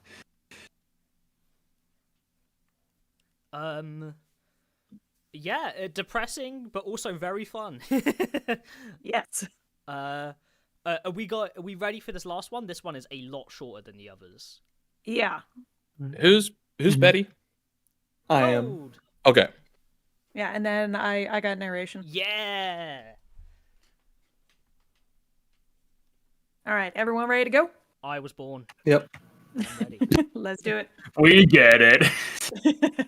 Yes. Yes. Yes, yes. Yes. Yes. All right. Chapter 3: Reunion and Disagreement. Subaru leaves Amelia and the others behind in the living room to stroll around the mansion by himself, stopping at the second-floor hallway of the mansion's main building, where he finds a door faintly tugging at his consciousness. He opens it. Hey, been a while. Surprise! It's the Forbidden Archive. The Lord of the Library is sitting on a ladder step, flipping through a book. Think the mansion's got noisy, and you come back, I suppose. Beatrice looks up at Subaru, immediately losing interest and turning her gaze back to the book. If you've come back, Bubby should be back too, in fact. It's bothering me that I sense the girl and the other unnecessary pest have come along as well, I suppose. Puck's charging his batteries, so he won't be showing up. And I don't like you treating Amelia Tan like an afterthought. But I'll ignore how you're treating Otto, though. He's a pest. So irritating, in fact. Beatrice snorts at Subaru's shitty joke and repositions her crossed legs. Subaru slowly walks over toward her. That aside, it's been ages since we've seen each other like this. Last time was when Petal... no, that didn't happen. So, it had been right before I left for the capital. Huh, that's like 10 days. How it always is, I suppose. Betty had little interest in the passings of times outside during her time inside the room, in fact. I don't really get it. Also, look away from the book when you're talking to people. Though, I know you're so happy to see me again after 10 days, you're practically blushing! I wouldn't mind making that loose mouth of yours puke up blood while your face goes pallid, in fact. Subaru can't help smiling at her unconcealed irritation. Whenever Subaru converses with the guardsman of the Forbidden Archive, it inevitably results that his intentions unintentionally get onto the track of attempting to demolish her nonplussed expression and stubborn attitude. Telling jokes, teasing her, stirring up her indignation, having her snipe back. There is enjoyment to him even in these exchanges, though he does not know why he feels like this only about Beatrice. That you've come back means it's safe to say that racket's settled down, I suppose. So, you noticed it too? Actually, of course you did. Amelia Tan and Ram said they'd gone around looking for you too. So, apologise to them afterwards. Betty, apologize. I haven't the slightest idea to whom and for what reason that is necessary, in fact. Closes the book and stands up. She returns the thick tome to the bookshelf, and reaches to grab the book beside it, having some problems due to her height. Subaru goes to stand beside her, and This one, yeah? One next to it, I suppose.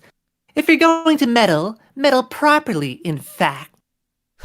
Completely ungrateful lolly. Oh, don't drop it! Thing's heavy enough that if it falls on your foot, it won't be pretty. a bit surprised at the weight of the book he goes to pick out one-handed. He happily and carefully hands the book over to Beatrice, who accepts it by hugging it to her chest. Subaru glances over the title, but is too illiterate to read it. I won't thank you, I suppose. That's the typical response for tsundere and tight-lipped characters. But honestly, when I hear that, I think it's exactly the same as a thank you. Beatrice knits her eyebrows in irritation and looks away. Subaru scratches his head at her stubbornness. You absolutely don't have to apologise to me, really. But do go and apologise to Ram and Emiliatan, since it worried them that you stayed in the mansion. Their worrying was nothing, Don't you say some tired line about not asking for it. Most people in this world get born without asking for it, and get worried about even when they'd rather not. That second half's nothing about you, and only an issue since the people around you are good people. Emilia obviously gets full marks for good person on her normal behavior. Ram's normal behavior is a failing grade, but it's the insides, man, the insides! Beatrice is unconvinced by the wheedling and bites her lip. But they did leave the mansion in the end, I suppose. They left Betty. What are you saying? Couldn't be. No way you're saying you didn't really want to be left behind. And about distancing herself through gate shut-in like a right nuisance. It's gate crossing, in fact. Don't change it to some pointless, stupid name, I suppose. And your speculation is an insult to Betty, in fact. Beatrice seems a different breed of dangerous than usual, which perplexes Subaru. You can't have her getting pissed before getting onto the main topic. But that said, it's not like he has a magical medicine on hand to cure her mood. Oh, well, whatever. If you're gonna be that stubborn, I'll tell Emiliatan you cried, saying thank you for you. Don't make things up, in fact. I haven't shed a single tear for a long, long time, I suppose. What? Is this saying you think it's embarrassing to cry? If you go through your childhood thinking something like that, you won't know how to express yourself when you're an adult. Get your shameless crying done while you're still a kid. Indicative words coming from the man who cried on the lap of the girl he loves, in fact. Could you please forget about that? Hearing that page of his dark past makes his face so hot it feels it's burning. That said, it's an equally bright memory in the depths of his heart. Beatrice goes back to sit on the ladder and starts reading the book Subaru gave her. She's obviously not interested in speaking, but retreating would make Subaru's coming here pointless. Anyway, putting aside the topic of crying or not crying, could I ask you something? Could or could not. Asking is at your liberty, I suppose. It's a page, basically saying, whether or not you get an answer is another story. Super takes it as permission, more or less, and nods. You know, for noticing the racket that went on outside, you were pretty non-reactive. Which was not what he was supposed to say, and instead is just a rehash of a topic they just went over. Beatrice looks up from the book, her gaze piercing. Subaru gulps. While you were pretending you didn't know about it, things outside got pretty serious, you know? A bunch of weird, mysterious guys surround the mansion. Stop, in fact. If it weren't for me, who brought reinforcements in from the capital, who knows what would be happening by now? And it's not like I had a smooth ride getting back here. Stop, I suppose. Tear-joking to both speak and hear. I traverse the path of a crying queen. The slam of Beatrice shutting the book cuts Subaru off partway through. His face sours as he figures the noise intentional. but he faces Beatrice's piercing gaze. Get to the real topic already, in fact, you weakling. He can't refute it. Beatrice saw right through Subaru's attempt to flee. Flee from a question he should ask, but is terrified of the answer. Do you? His breath catches. He closes his eyes. He listens to his heartbeat. He sees visage of a lovely, smiling girl beneath his eyelids. Do you remember, Rem? Subaru talked to Beatrice only once in a world after the white whale subjugation. He spoke with her intending to evacuate her away from the witch cult, was refused, and in the end left her in the mansion alone. He didn't remember all the content of their talk vividly, but there was one thing he noticed that he couldn't let slip. There was one single time during that exchange where Beatrice mentioned her worry about Rem, who should have come back with Subaru. By that point, the letter that had reached the mansion was already blank, meaning he had proof that it'd been after Rem had been attacked by the Cardinals of Sin, and Beatrice still said Rem's name. Please, answer. You remember the Rem who was in this mansion, right?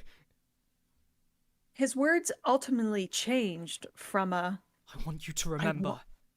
to You should remember.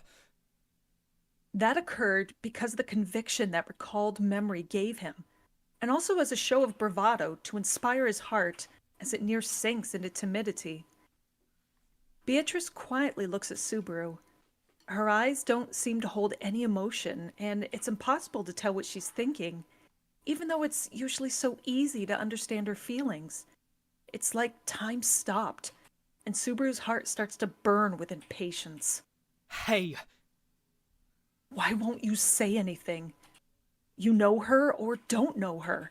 It's not a hard question to answer. That said, of course there's only one answer Subaru wants. For Beatrice to laugh at how dumb the question is, and say of course she knows Rem. Memories eaten, names consumed, erased from the world. What a ridiculous story.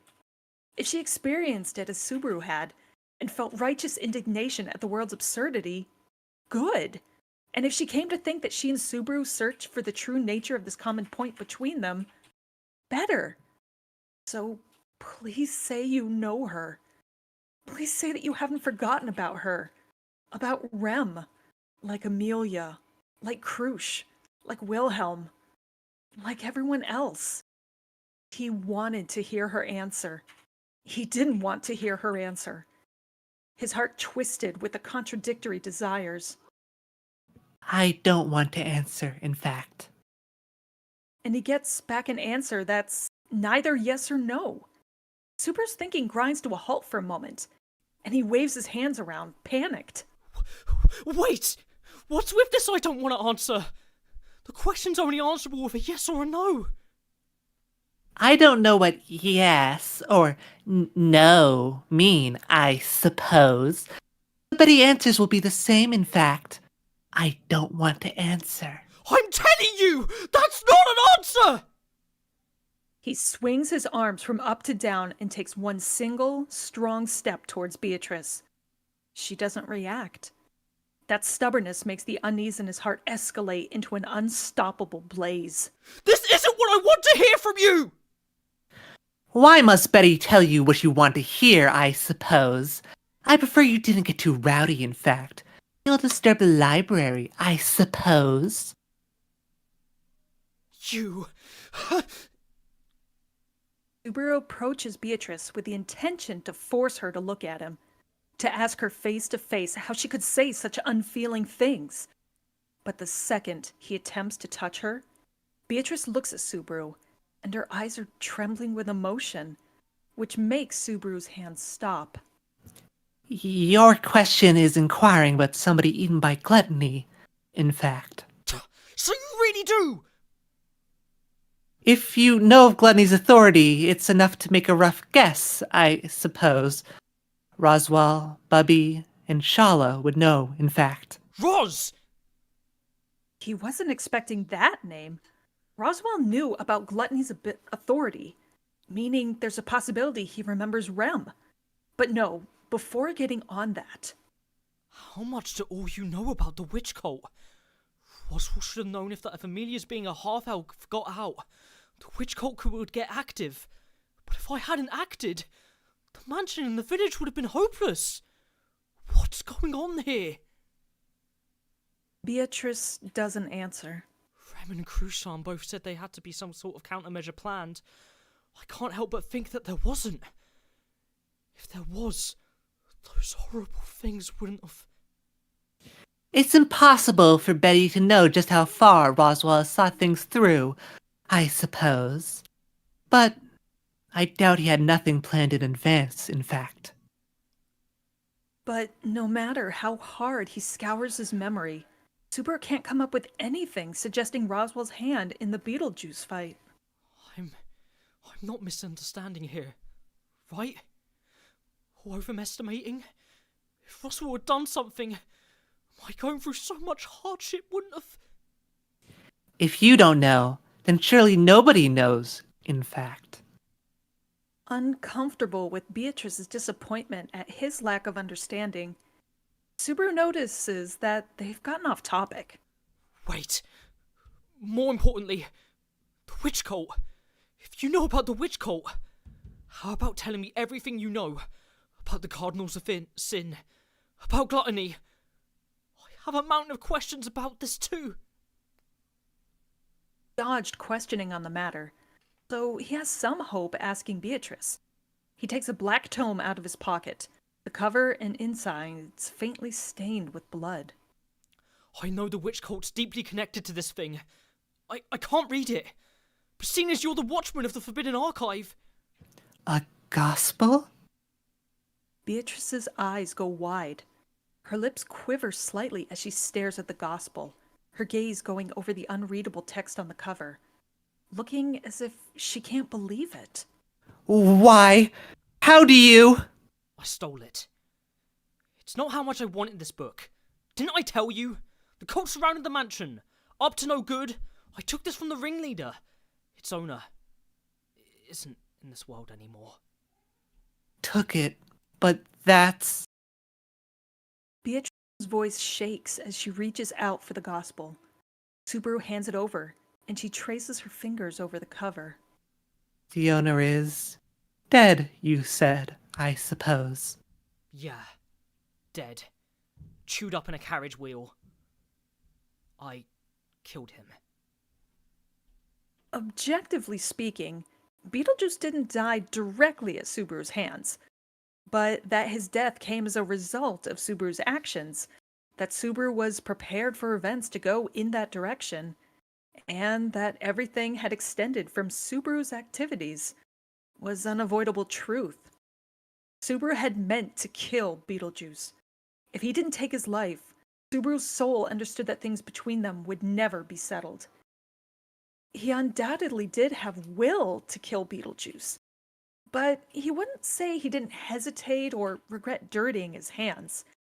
He hadn't put on any bravado about it to others, and so he wouldn't lie to his own heart. He wouldn't forget killing, or Beetlejuice's attempt to kill him. Neither would he say anything sentimental, like he was living on, carrying the life of the man he'd slain. Beetlejuice was a thing that should die. Subaru completely believed that, and killed him. That's all there is to it. But Beatrice doesn't react. You left Betty behind too, I suppose. Juice. Huh? Who? You don't need to know, in fact. More importantly, if you're the one who killed Sloth, what happened to the witch factor, I suppose? Witch factor? Subaru knits his eyebrows and tilts his head in confusion. Beatrice looks at him with some suspicion, narrowing her eyes as if searching for some emotion in his expression. Subaru has no idea why she's doing this. He clicks his tongue in annoyance. Don't wave jargon around at a guy who knows absolutely nothing. What's this witch factor? It doesn't sound like anything good. You don't know? You really? Seriously? Then for what on earth purpose did you kill Sloth, I suppose? I don't understand, in fact. Was just clearing away some loose sparks. What is it you want to say? Getting tired of the conversation not meshing together, while Beatrice, in contrast, starts getting silent. She puts the back of her hand to her lips, in thought, and stares down at the Gospel's cover. You don't know.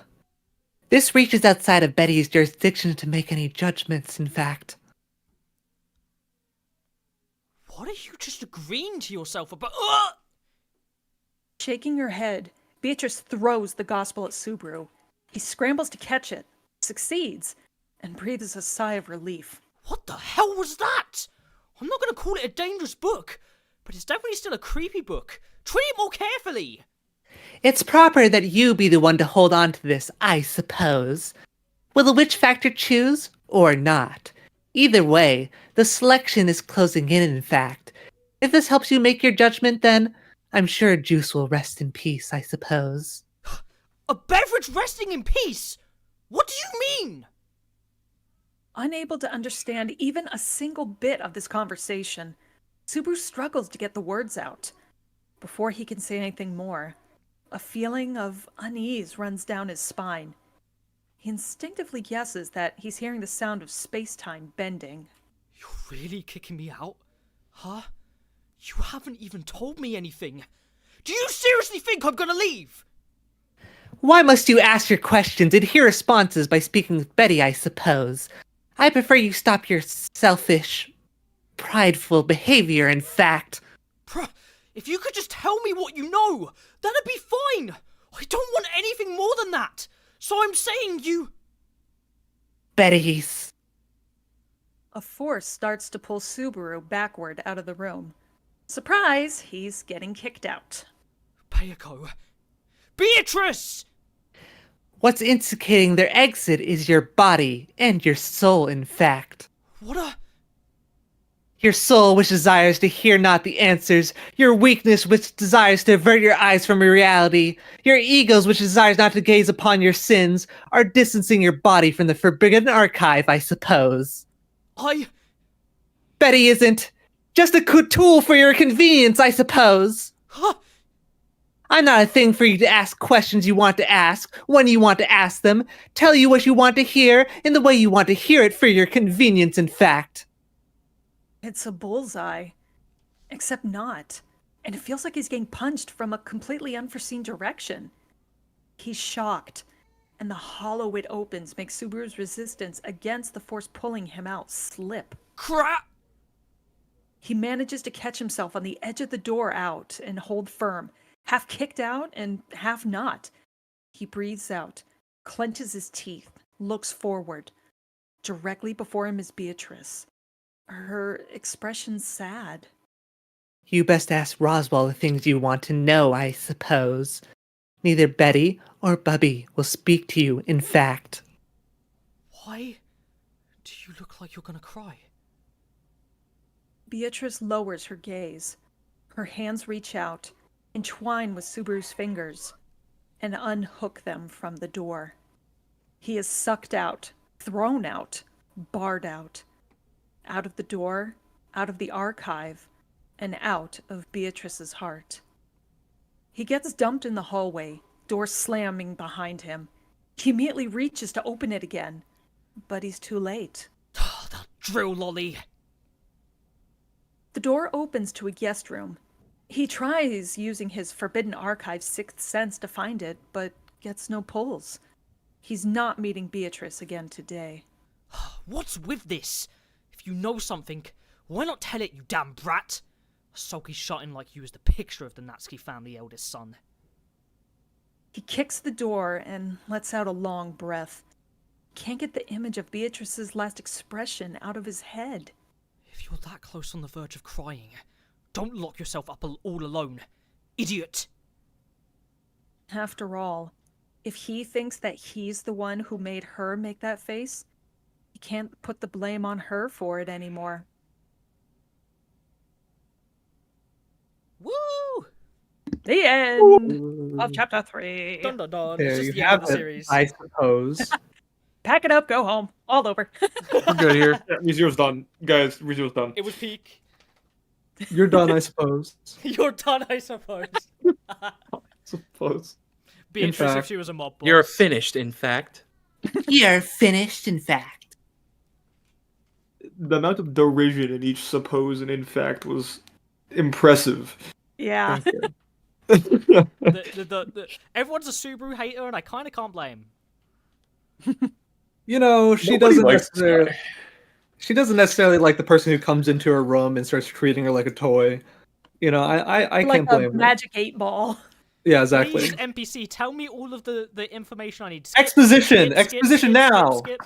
I mean, Gimme. Skip, does skip, skip. Faster, does faster, she faster. dislike it? Like, this is someone who can control everything in her library very well, and the moment Subaru walks in, she pretends like she can't reach a book. Well, part of that's a tsundere thing, but it's just Yeah, what yeah, what yeah. you do. Mhm. I think she's also just genuinely desperate for any sort of connection, even if Yeah, she's exactly. Yeah, it's a like fucking idiot. no one else is gonna talk with her. Mhm. Well, Wait, people tried. She's people just tried. not happy that they're the ones that left her in the first place either. Mhm. Yeah.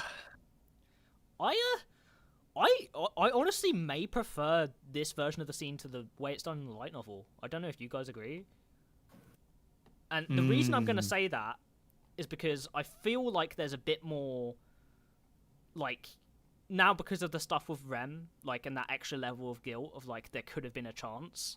On top of this scene with him asking about, do you remember Rem? And him getting angry about that. That feels really good. And then we get a bit of foreshadowing in here that you just don't get. No. In the light novel. Another Shala Something- reference as well. Yeah, I was gonna I say was not another expecting. classic removed Arc 4 Shala name drop. How does she know? Well, I mean, obviously she shouldn't know because it was removed, but how does she know? She just knows, you know. She got the big head. Well, the thing is, Beatrice also Okay. shouldn't know Shala exists. Yeah. Yeah. Unless She was in the Unless- library before Echidna fell, and Echidna has to fall before they finish everything at the tower. she probably knows who she is. Everybody does, it seems. Right, but that's all based on like the legends since Web then. novel. She Yeah, shouldn't everyone like knows Beatrice who she shouldn't is. have any reference for who this person is at all. No, she should. I mean, if she knows who Juice is, then she should know who Shala is. Well, Juice can be older than that though. My guess is that one of the scholars who sought out and managed to get into the Forbidden Library talked about who the sage was and like all this important stuff. But that's probably what It's she like the got it. timeline of what happened 400 years ago is so weird. Like in terms of like authorities having to be around for certain characters to be around, then other authorities having to be gone for other characters to be gone. Right. It means that whatever happened for sealing Satella has to be the last thing that happened. Yeah. That it's like, how did the tower get created? Why are these towers so similar to like, or why are these books in the tower so similar to what Echidna creates? It's all very weird. There are answers for later. But this has been great. Got through all 3 Yeah. chapters. Good job, everybody. We did. This was a lot of fun. Mm-hmm. Everyone had a great time. Woo! Best time. Indeed.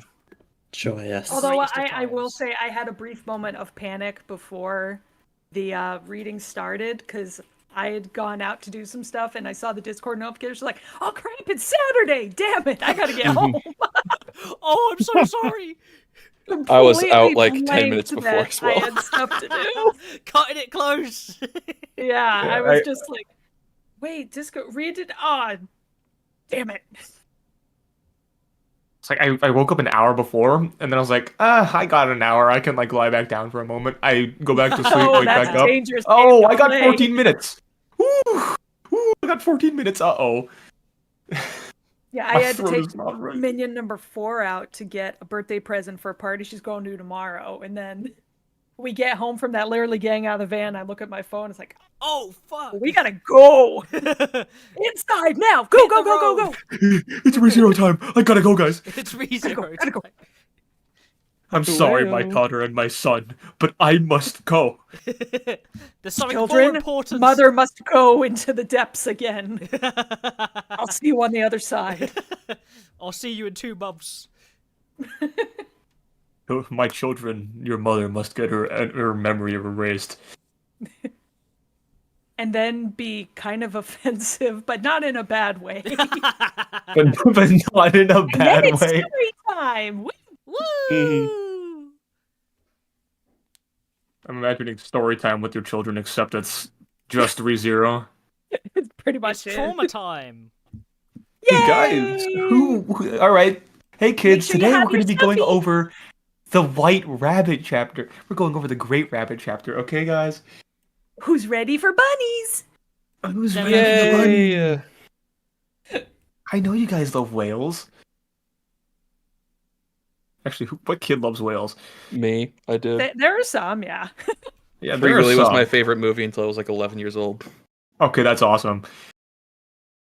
Cute. Free Willy was on another level, though. Yeah.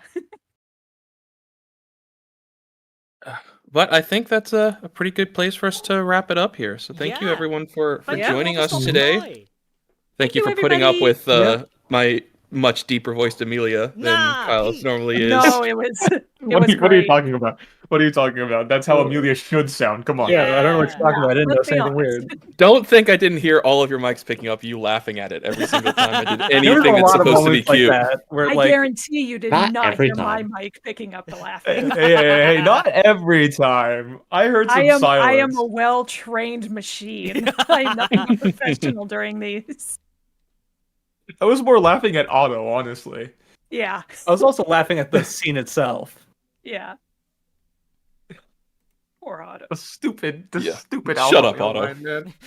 Shut up, Otto. That one was That's so basically funny. what it is That every was single so time. funny. Shut up, Otto. It literally sounds was- like Family Guy "Shut Up, Meg" every time he says Yeah. it. I was laughing going into the line read. I was like, no, Otto, no. Why? He just You ran into poor it every boy. time. You poor soldier. Even when he's Yeah, not catch even a there, break. it's like you brought the girl and a pest here. The pest? Oh, you mean Otto? Yeah, he Oh, is a you mean pest. Otto? Yeah, Oh, whatever, he's yeah. I'm fine. sorry. My bad. Poor Maybe, guy. maybe.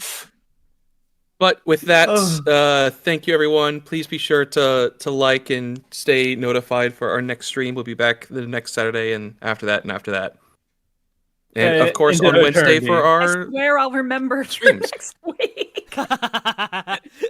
Don't worry, it's gonna. I It's, got it. it's I'm- still weird to get used to that we're doing this. I'm locked again. in now. We're good. We're good. Locked in. Locked in. No. No. Born the dilly dally, forced to lock in. Goodbye, everyone. Bye.